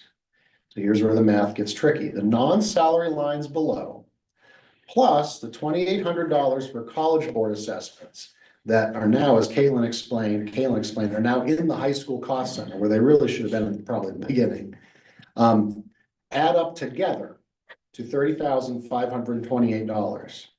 At the last curriculum committee meeting, Barbara asked, Jason, can you try to give us some idea? We keep hearing that we spend less now than we did before COVID. Can you give me an example? So here is an example. So those things add up to $5,000 less than the $35,729 that was allocated in 2020 before COVID-19. So if you would adjust that figure for inflation, and even now, like that figure that I'm at, that 30,000 figure is still up from what we're spending right now. That includes the modest increase of our first step. So we do, in fact, spend less now than we did on those things before. The budget for the upcoming school year includes funds for the following: summer school. I can also tell you we actually spend less on summer school now than we did in 2020. That figure was higher. Student assessment, student data and assessment expenses, improvement of instruction, which is the wage and benefits or part-time curriculum positions, curriculum resources. I'm your part-time curriculum position, by the way. Professional development, dues for professional organizations, and then other funding sources. And right now, our other funding source really is the use of that inventory from previous grant funded curriculum resource acquisitions that continue to save us a significant amount of money. All right, there are a few other areas that I don't deal with, Pam does, and so she usually will speak to those at a later time. So overall, the bottom line is that curriculum and instruction and assessment is down $903. But I think it's a little disingenuous to report it to you as that, because some of the money was moved to other cost centers. So I just want to be transparent. A decrease of $4,675 is due in large part to the reclassifying of college board assessments and, as Charlie talked about, amplify reading assessments to the building-based cost centers. So although CIA is down, actually the request for total spending on this topic throughout the district is up by $1,897. So where does that increase come from? An increase of $2,000 from last year or compared to last year in curriculum materials is a step towards sustainable funding for instructional resources currently supported by our inventory. So this is something that I discussed at length with the members of the curriculum committee. We have basically a 5-year plan of what we anticipate our costs will be, how to raise that money gradually, build our inventory as we go to continue to try to extend savings. And in the meantime, make some durable investments. So like when you're dealing with curriculum resources, you have consumables like workbooks, right? You have to buy those year in, year out. And then you have those durable items like hard copy textbooks at the high school level, which you might hold on to for 20 years if they stay in nice shape. Our science textbooks at the high school level for every single science program are well out of compliance with our own policies. That being said, the staff know that and they supplement with current materials from online. So like, we're not breaking any laws here, but there comes a time where you shouldn't be okay with your science textbook is from 1999. I was in middle school. No, I just got to high school. Anyway, so part of the curriculum committee's plan is to make those durable purchases, during these years that we're building up until we then have to use those funds to purchase the consumables on an annual basis. All right, and then I am requesting a return of something that was cut last year. That's $1,500 for professional development and travel. That really is for Power School. Our school district doesn't have a full-time data person, right? Like Brian does an awful lot of that. I help out on the sort of the grade book side of the house. It is a savings compared to other districts that like have a position that handles those things. So we need training on that from time to time because of software updates. So that had been cut last year, requesting that it be. They should have buy one, get one free after their issue. Oh, without a doubt, I'll let him talk to that. And then there was a slight increase of $272.12. Just various dues and licenses that we have being part of the WMBC and things like that. So again, it's going to look like that it's down, but actually it's modestly up. And that's the reason why. Any questions for Jason? I was laughing when you said you were going into high school. My daughter graduated in 98, so you're the same age. Like I'm younger than your kid, but. younger. You're younger than my kid. Holy God, Jason. Are there any questions about this? Thank you for your work, Jason, with curriculum. Thank you. Awesome job. Yes. Okay. Charles. Yes, but how come we can't come? Come on along. Bumps are not comfortable, I can tell you that. So if you're new to the board, I come every year, I have for the past 7 or 8 years to get permission to take our 5th graders to Bryan Pond for 4 days, 3 nights. So this year we're going the same time frame. We'll be leaving the Tuesday after Memorial Day, and that's the 27th. We'll leave Tuesday after around 8:30. We'll come back on Friday, May 30th at 1 p.m. So we're planning on taking, it's open to all of our 5th graders. So we have around 55 5th graders going. And then we also bring 10 staff and some of them are parent volunteers as well. So why do we do this? There's a variety of reasons I put in there of what and why.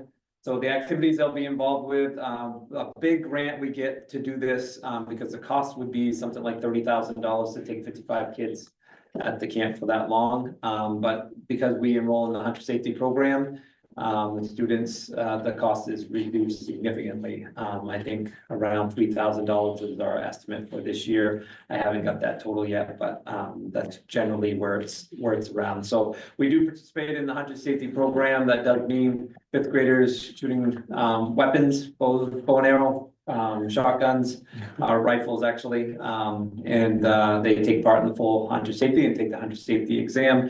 And I think we had 80% of our kiddos pass the exam last year. I always tell people that even if you never step in the woods, if you're from Maine, understanding first aid and survival, they teach more than just how to use a gun. They teach survival in the woods. If you're hiking or if you're camping or doing different things and you need that information, and hopefully a lot of our kids will use that later on. We do team building activities, a huge part of what they do at the camp, just getting the kids to work together, understanding cooperation and relying on each other's strengths.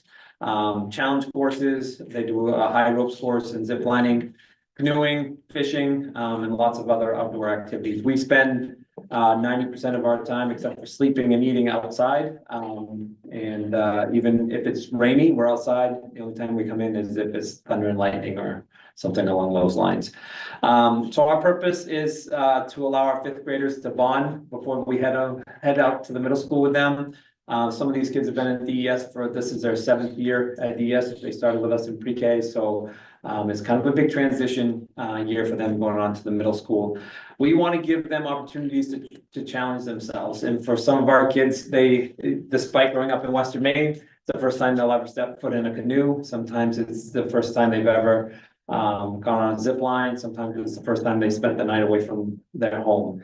And that's scary for them, and we're okay with that, because they're gonna be doing something scary next year, going into middle school and having a scary principal next year, so. It's gonna be okay, and they can adjust for those kind of things, so.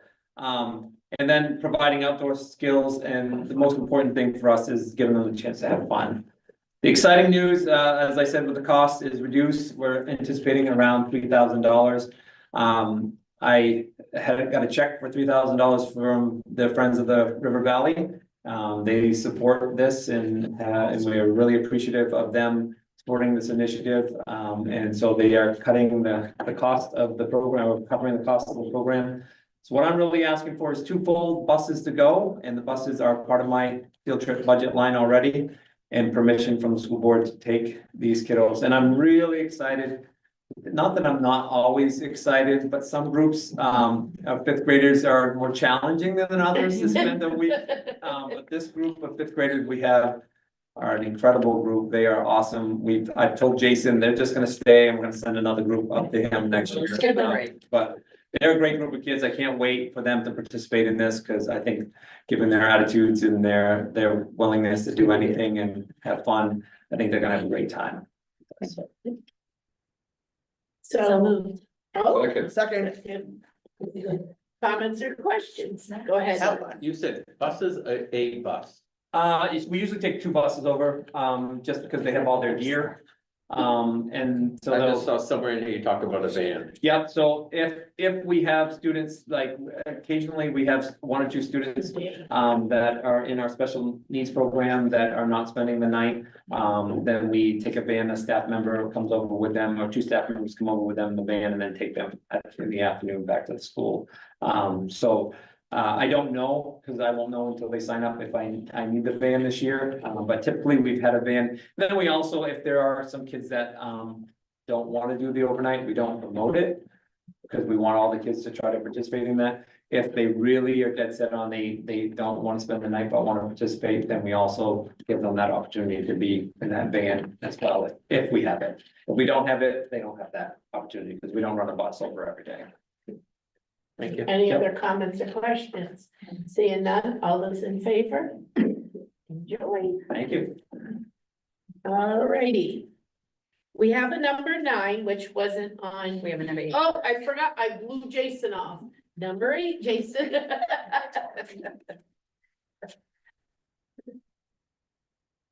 Right. So it was requested that I give an overview of the curriculum. Holy mother of God. They'll read it. I'll explain it. I can read the back better. Saving paper. I got an email. I need to save paper. Well, appreciated.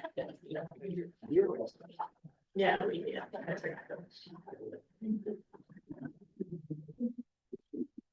Right. The objective of this presentation is not to get into the weeds, but to kind of explain the big picture of what a curriculum is, what our curriculum is, where those standards come from, how we track them. And then I'm gonna conclude by talking about the work that Brenda and I have been doing together, as well as with Brenna and Caitlin at the high school to prepare, I think, a really positive change in understanding what we can award to our Region 9 students. All right, so just start with what is curriculum? Curriculum is one of those words where it can mean a lot of things to a lot of different people. This is a definition that I helped to compose. All of the curriculum leaders in the Western Maine Education Collaborative have been working for about 1.5 years to try to define some things so we have regional common language. Curriculum is the educational roadmap aligned with the adopted standards that outline content at each stage of a student's education. So curriculum is not every single thing a teacher projects on a wall. That could be instructional resources. Curriculum is the roadmap. And you as a board have a lot of responsibility when it comes to that roadmap. And then we as administrators and teachers, we're responsible for the delivery then of that roadmap. Where do those standards come from? So this is policy IGA. And according to our school board policy, the learning expectations for all students for all content areas of Maine's system of standards, also called the Maine Learning Results, needs to be in alignment and compatible with the parameters of essential instruction, Maine Learning Results, and other recognized national standards. That's gobbledygook. Here's the thing. All of the standards that we have come from those circles, all right?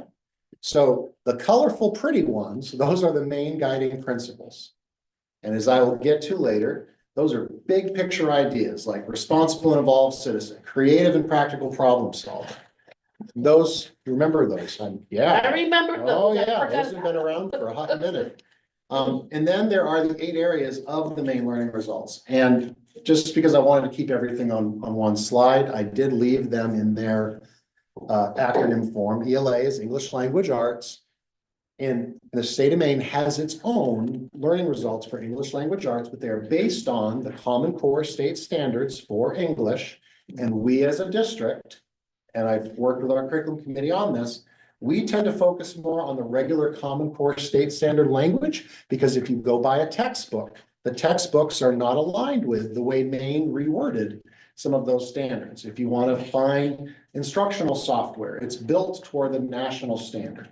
So we follow the Maine Learning Results, but a lot of the time with our instructional resources, we pay attention to the national standards from which they came. SCI is obviously science, and GSS stands for the Next Gen Science Standards, which have been adopted by the state. Social studies, that's C3. It's actually a framework. It's not a standards document.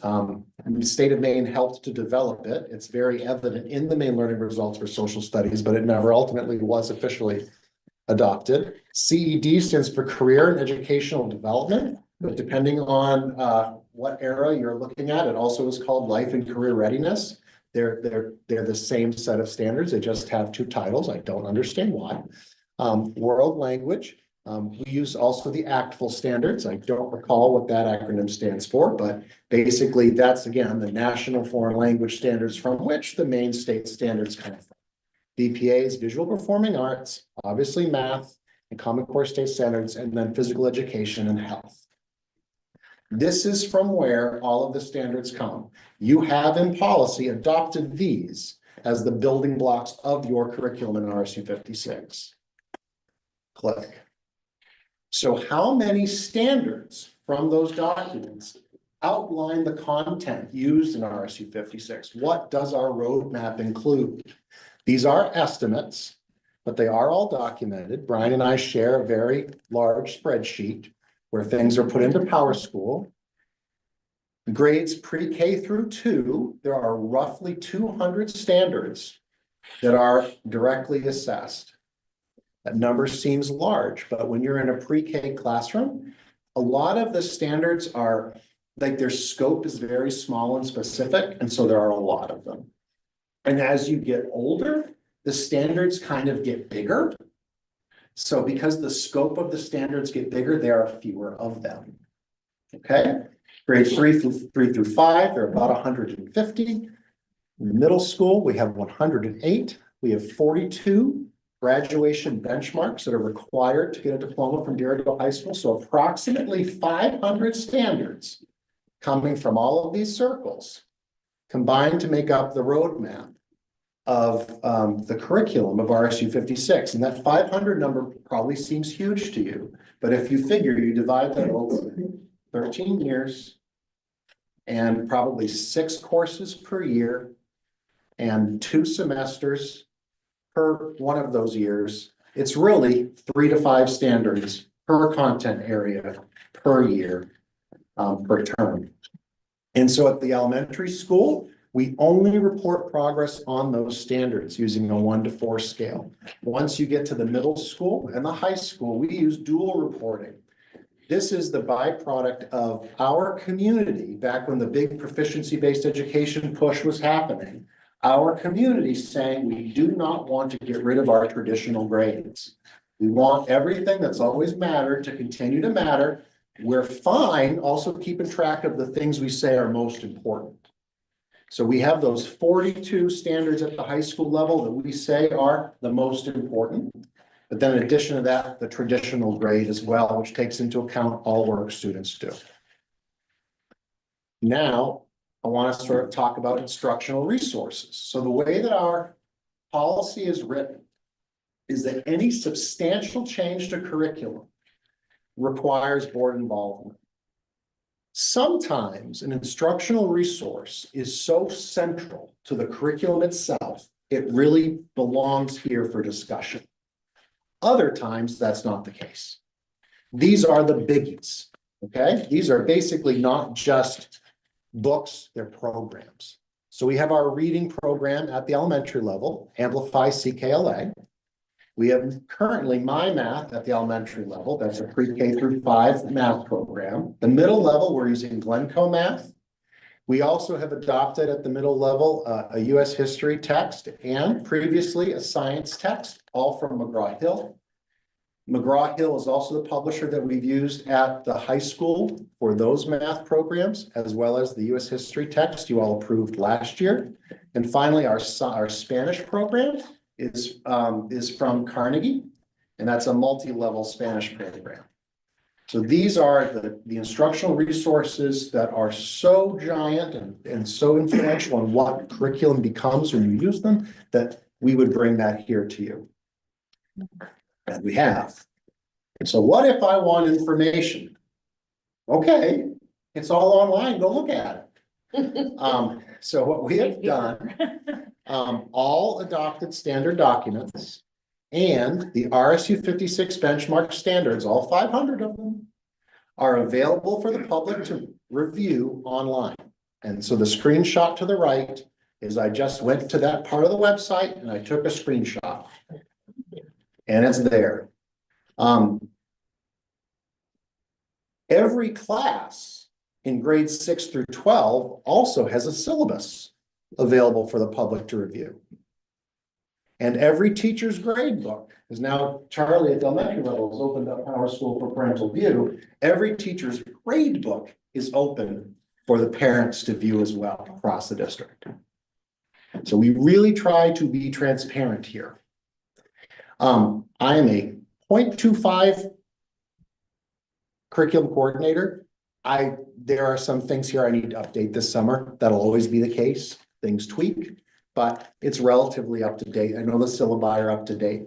And you can go check it out at any time. Anybody can. When people call me with a question or a concern, I send them there. And sometimes they're like, Jason, I don't understand this. This is EduBabble. I'm like, okay, we'll talk about it. Another important part of the curriculum system that we have is that we have a curriculum committee. And that curriculum committee is made up of board members. It's a standing committee. Brad is currently the chair of that committee. Here are some of the things that we are up to. This year, in the times that we've met, we've been discussing a change to the Region 9 Memorandum of Understanding to create a new set of what we can accept for credits for high school graduation. We have done a little bit of auditing. What that means, I presented information about the science textbooks and the current state of the science textbooks. There's kind of a rotation where we look at different content areas and grade spans and see, is everything up to date? What do we need to do? We do look at assessment data in those meetings from time to time. We have a math pilot that is currently underway. We know that My Math, the math program, is going to sunset in 2028. And so we are exploring other math options. The elementary school went through a process where they identified something they were excited about. We did not want to sign up for a large investment until we were confident. We did a 1-year pilot for grades K and 1. Grade K does not like it. Grade 1 kind of does. I will tell you that our fall to winter growth scores in math for the first grade were better this year than last year. So it's a little bit of encouragement about that pilot, even though the K stuff we talked about was so discouraging. We talk about long-term planning, like that 5-year financial sustainability plan for our resources, and then we just do the resource review process, such as last year, we went through approving a US history textbook, which we brought to you, and that you then approved. So now I want to talk about, so that's the curriculum, and then what everyone really cares about is graduating. So there is more than one way to get there from here with the roadmap that we use, okay? In a very basic sense, your graduation policy is IKF. Okay, graduation is contingent upon the demonstration of proficiency in the content and the areas of main system learning results. You approved that policy in 2017. It's really made up of 3 things. We have our 42 graduation benchmark standards, which we track for proficiency. We have the 22 credits that cover all the content areas of the main system of standards. And I want to point out that not every district is gutsy enough to make sure they have credits for every one of the 8 areas. So they say they do it, but they don't actually track it, and you do. So good on you. And then we have special exit requirements like the trifold and the portfolio project, and those address the guiding principles, those colorful circles that were there in the beginning. All right. We also have by policy multiple pathways. So the main pathway to meet all of those standards is obviously through our regular classes, right? At Dirigo High School. We also have our CTE partner here at Region 9, which I'm going to talk more about in a moment, but also belonging on the board, we have college courses through the main aspirations program and some dual enrollment agreements that we have at the high school level.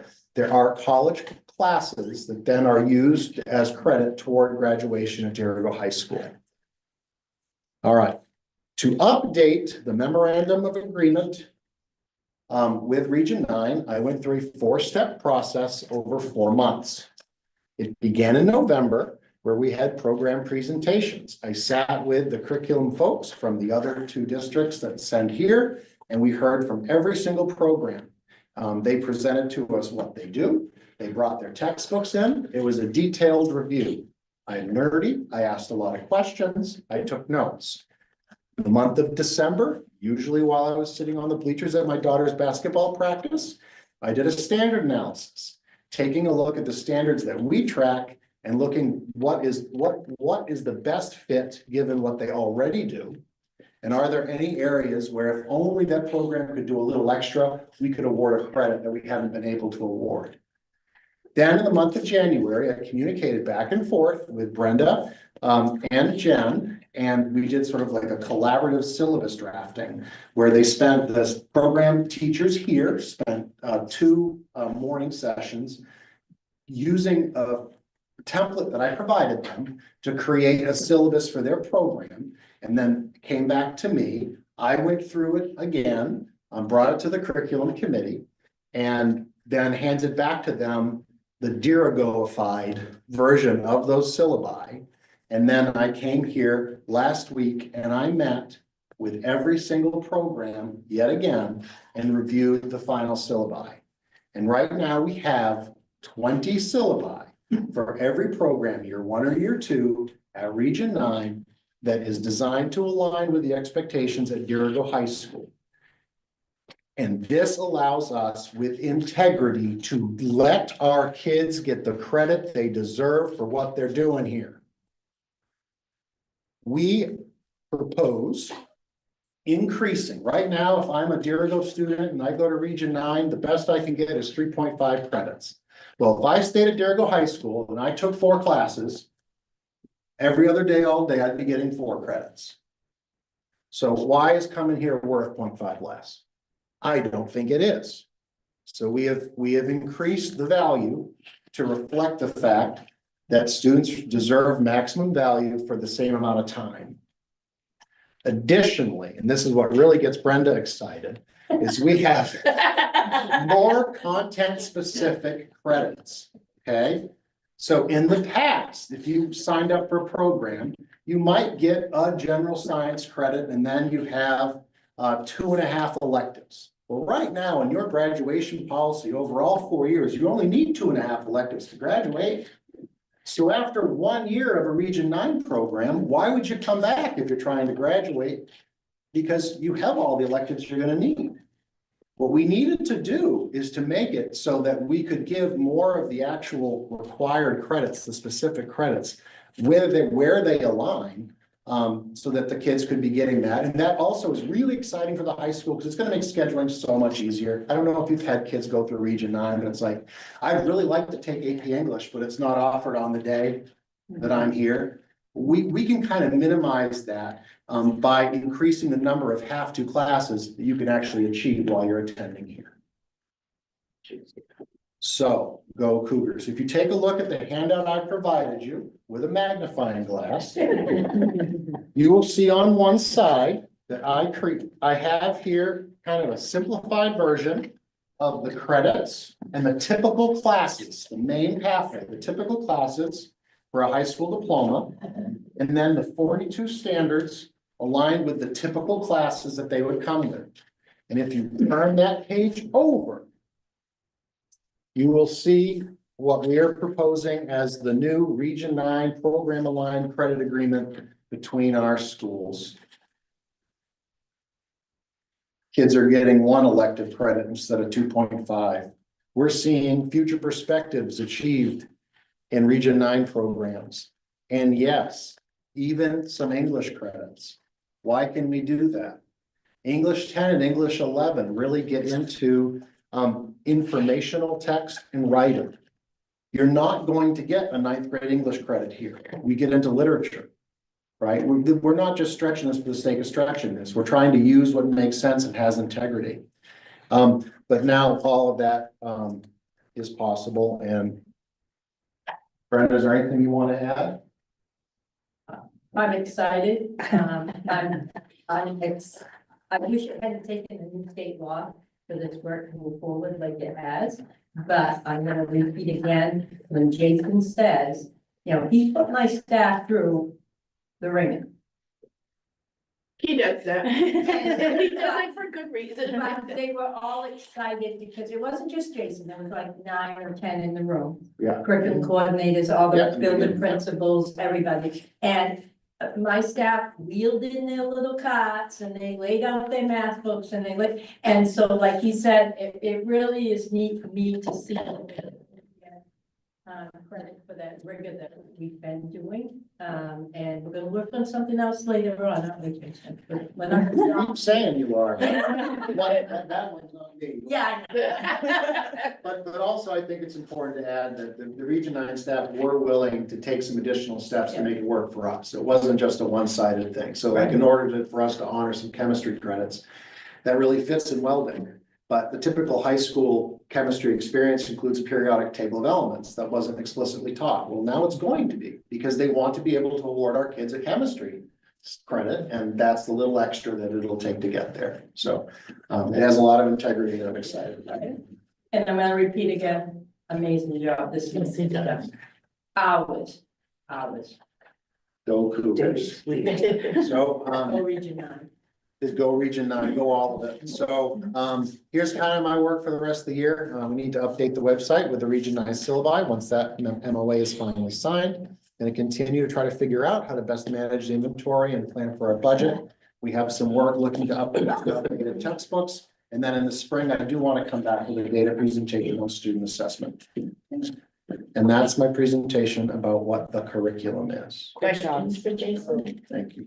Yours, Bruce? I'm not gonna make a question as much as a statement. I will say that Jason has done more for getting these credits awarded for Region 9, and it's gonna move Region 9 so much more forward. The students are gonna feel more being able to apply and come to these programs.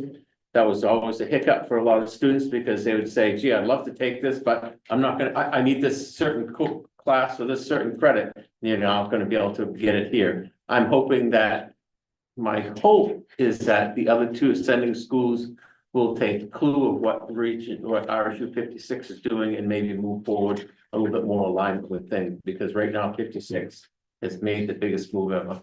I think we ought to consider making him the 0.35 curriculum coordinator.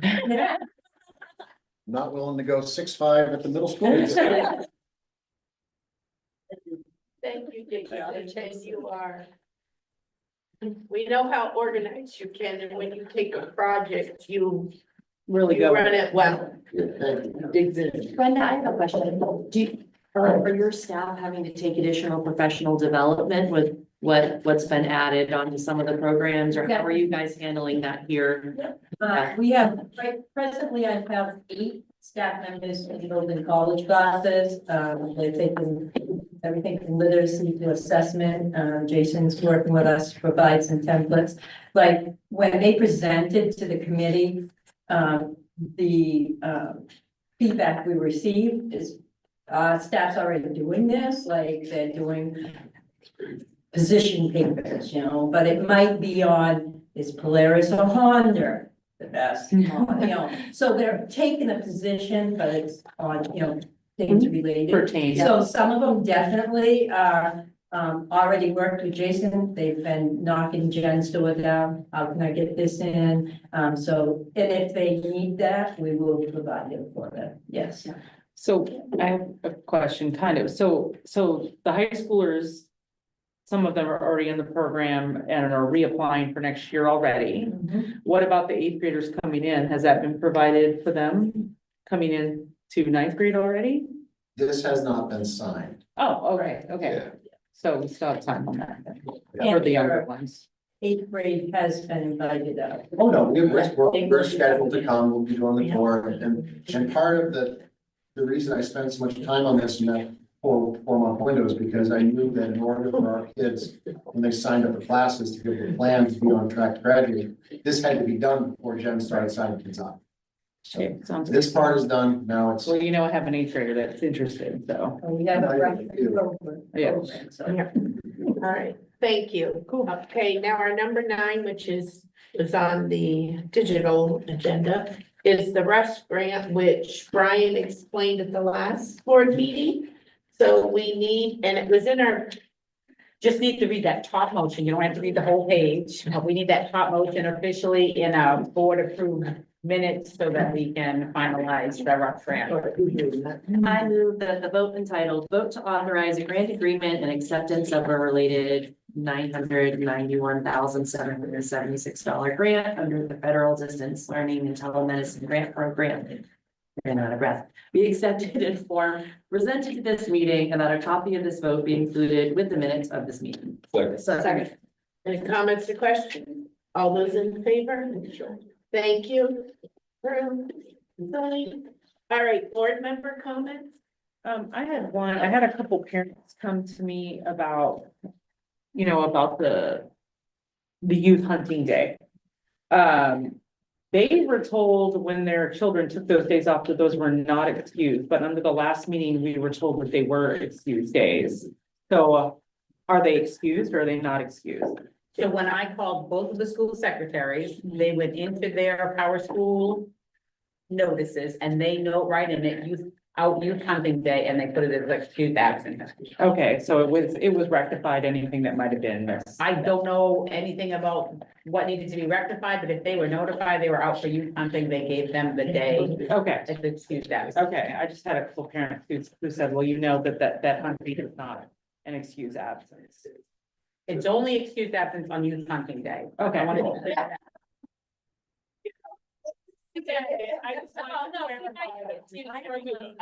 Because it's something that's different, but you're not gonna take like the whole month of November off at the high school and have a excused absence that way to go hunting, so. Maybe I some of wanted them to are be like clear that, about yeah. that. I just want to add that, as always, if there's a parent who has an issue, please direct them to call the school. I did, Okay.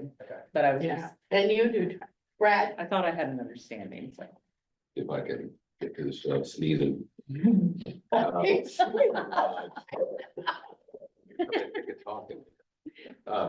So a couple of meetings ago, we had a presentation by Jessica Robbins about pre-K. I thought it was a great presentation. I also stated in the meeting that, I'd see pre-K gone. And that position hasn't changed, but during the meeting, it's funny what people think about things. I'll tell you, during the meeting, after her presentation, I emailed her and said, hey, I'd like to know more. Because while I have an opinion about whether we should have pre-K or not, and whose responsibility it should be, we still have people doing really great things for us, and it doesn't change that. So I got a response back from Jennifer. It's funny, I have her permission to talk about this. Yeah, sorry. That's all right, Yeah. you're getting I old. got Jennifer Bell on the brain, sorry.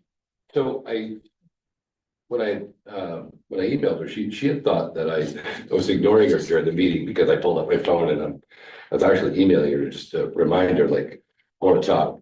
So we spent 3 hours together at Dunkin' Donuts and had a really great conversation to get some perspective about her program and where she came from. And I knew where my wife played basketball with her.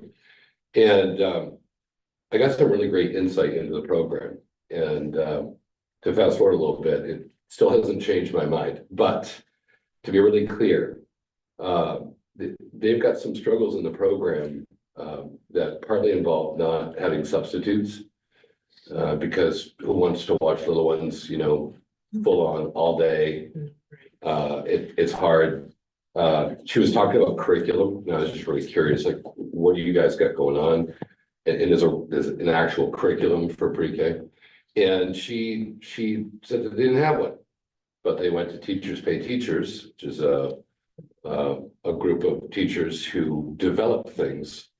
And she showed these documents to me, and it's pretty impressive what they're able to find, and they paid for it themselves. And here I am thinking, what did you pay? It was $80, but nonetheless, they got what looked like, to a layman's eyes, a very good understanding of, what to do when, and they've used it and had really great luck with it. And it sounds like it's within their authority to do that, to find those resources and judge those resources. I walked away with really. And it's not like I doubted, but I felt very good about what I heard. And I think they got a great team. And I, for all the crap that I hear about what we're not doing and what we're doing in schools, and it's really easy to assume until you ask. I had asked her about why aren't we doing some of the old school stuff like Schoolhouse Rock and, and then I said, Aesop's Fables. I don't know if everybody remembers those cartoons that used to play on Saturday morning, Sunday morning cartoons. You're my age. And she goes, well, we do. And then she went on to explain to me how they use this stuff regularly. So for the people who might be wondering, are we teaching principles? I think, yes, we are. And it starts right there in pre-K. And I'd like to think that it continues forward and becoming more sophisticated as the kids get older, but it was a very enjoyable, enlightening 3 hours that we spent together, and I want to thank Jessica for being willing to do it. And I would encourage any educator to speak up if you have something to say about your program, which to be fair, I think she fully planned to speak up to me after what I said, so. No, I give her credit, so a lot of credit to the pre-K team for what they do. Thank you, Bruce. Well, I'm gonna do two sets of it. First, as an RSU 56 board member, I'd like to extend my thank you to Brenda for allowing the board to come and see Region 9, to see the programs. And also to have our board meeting at this facility. As a Region 9 Board of Directors, I want to thank RSU 56 for coming and seeing our facilities. You can see that we do a lot of amazing things here. You can see that our numbers reflect what we're doing. There are a lot of applicants that have, as Brenda has alluded, have already applied, and we haven't even started recruitments. It's a good feeling, but as Brenda has alluded, it's a scary feeling. We're hoping that we can continue everything going well. As to finish up with our projects that we have going on, we will find a solution. Don't feel that we're gonna wait for something to happen. We are moving forward with this, so be rest assured it will be resolved. Thank you. Any other comments? There'll be a hole going across to the river. Needs to bring a bucket of water. Don't put that on the table. My other comment is, we joke about it, but I really think we do all kinds of fundraisers. You bring 2 things of paper to a game or something, we can get some good. Why not do an activity? Why That's not? gonna make the news to talk about. Yeah. how important this is. Why do we bring the other stuff? Paper's just as, then it helps the Don't paper I hate 30 industry. curfew. All right, moving on, superintendent's report. I wanted to start by just reviewing my thought process around snow days or shortened days. I did send it out in an email, but in case you didn't see it, my priority is always to preserve any time that our students are in front of our students in our schools.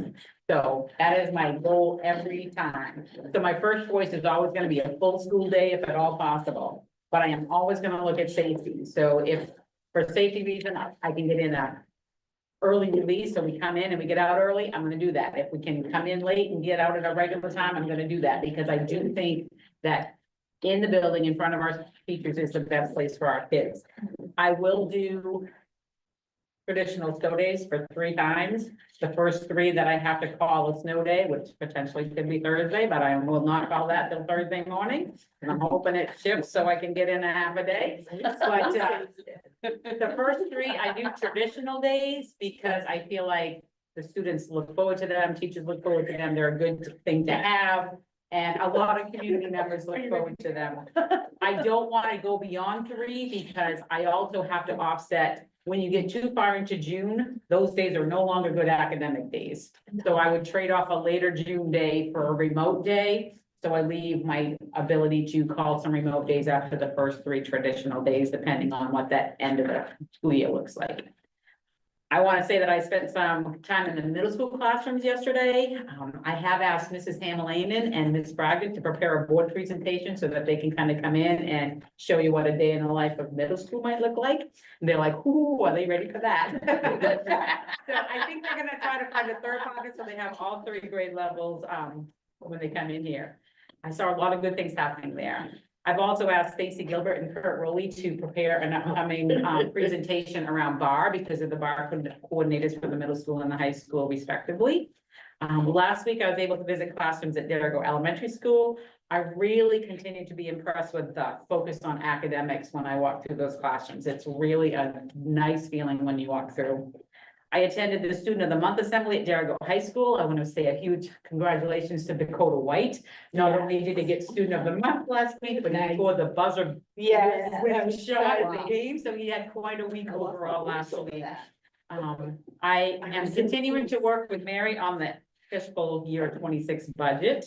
I'm hoping to have that concrete number budget to budget increase for you, and I'm saying increase because there's no way I'm coming in with a flat or negative decrease here.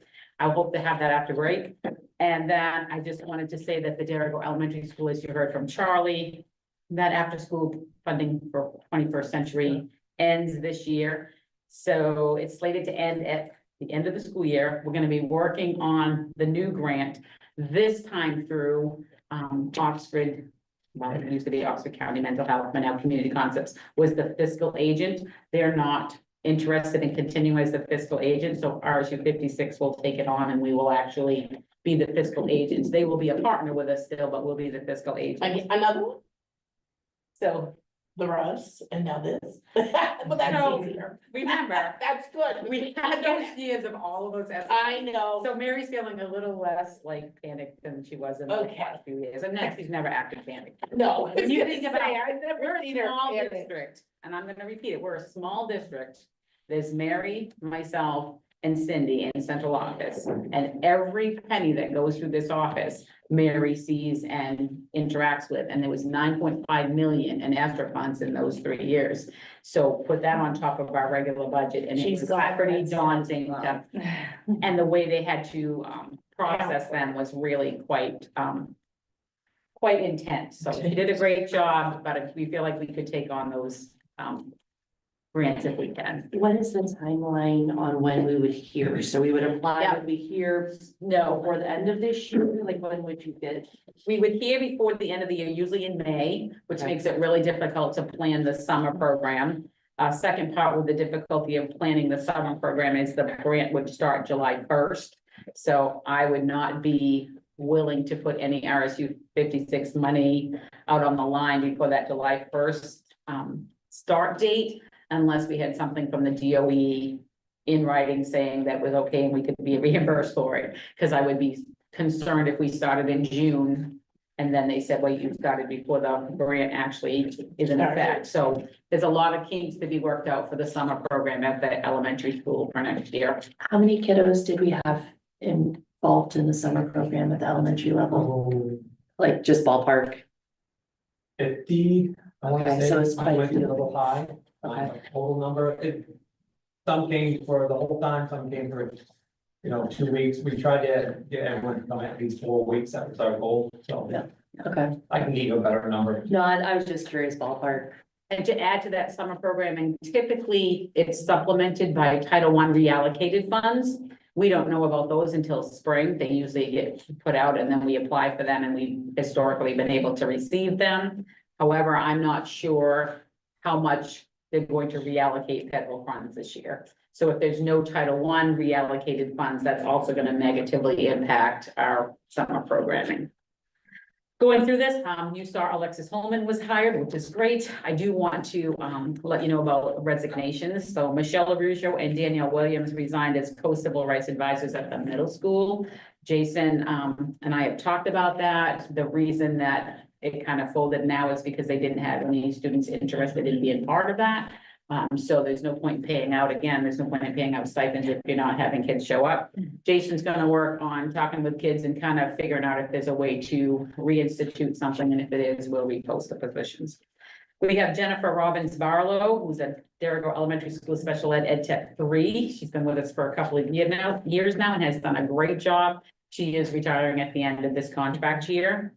And kind of broke my heart a little bit yesterday. I received a letter from Alan Pashney, Derigo Elementary School teacher, who will be retiring at the end of this contract year. He has been with RSU 56 and all of the previous people, well, all the previous iterations of what we were for 34 years. Wow. So the number of positive impacts on so many students. He's going to be seriously missed at the elementary school, and we wish him all the luck. He did, however, say he would substitute for us. So that's very exciting. And I'll wait for your student report. I'll tell you why he's not here.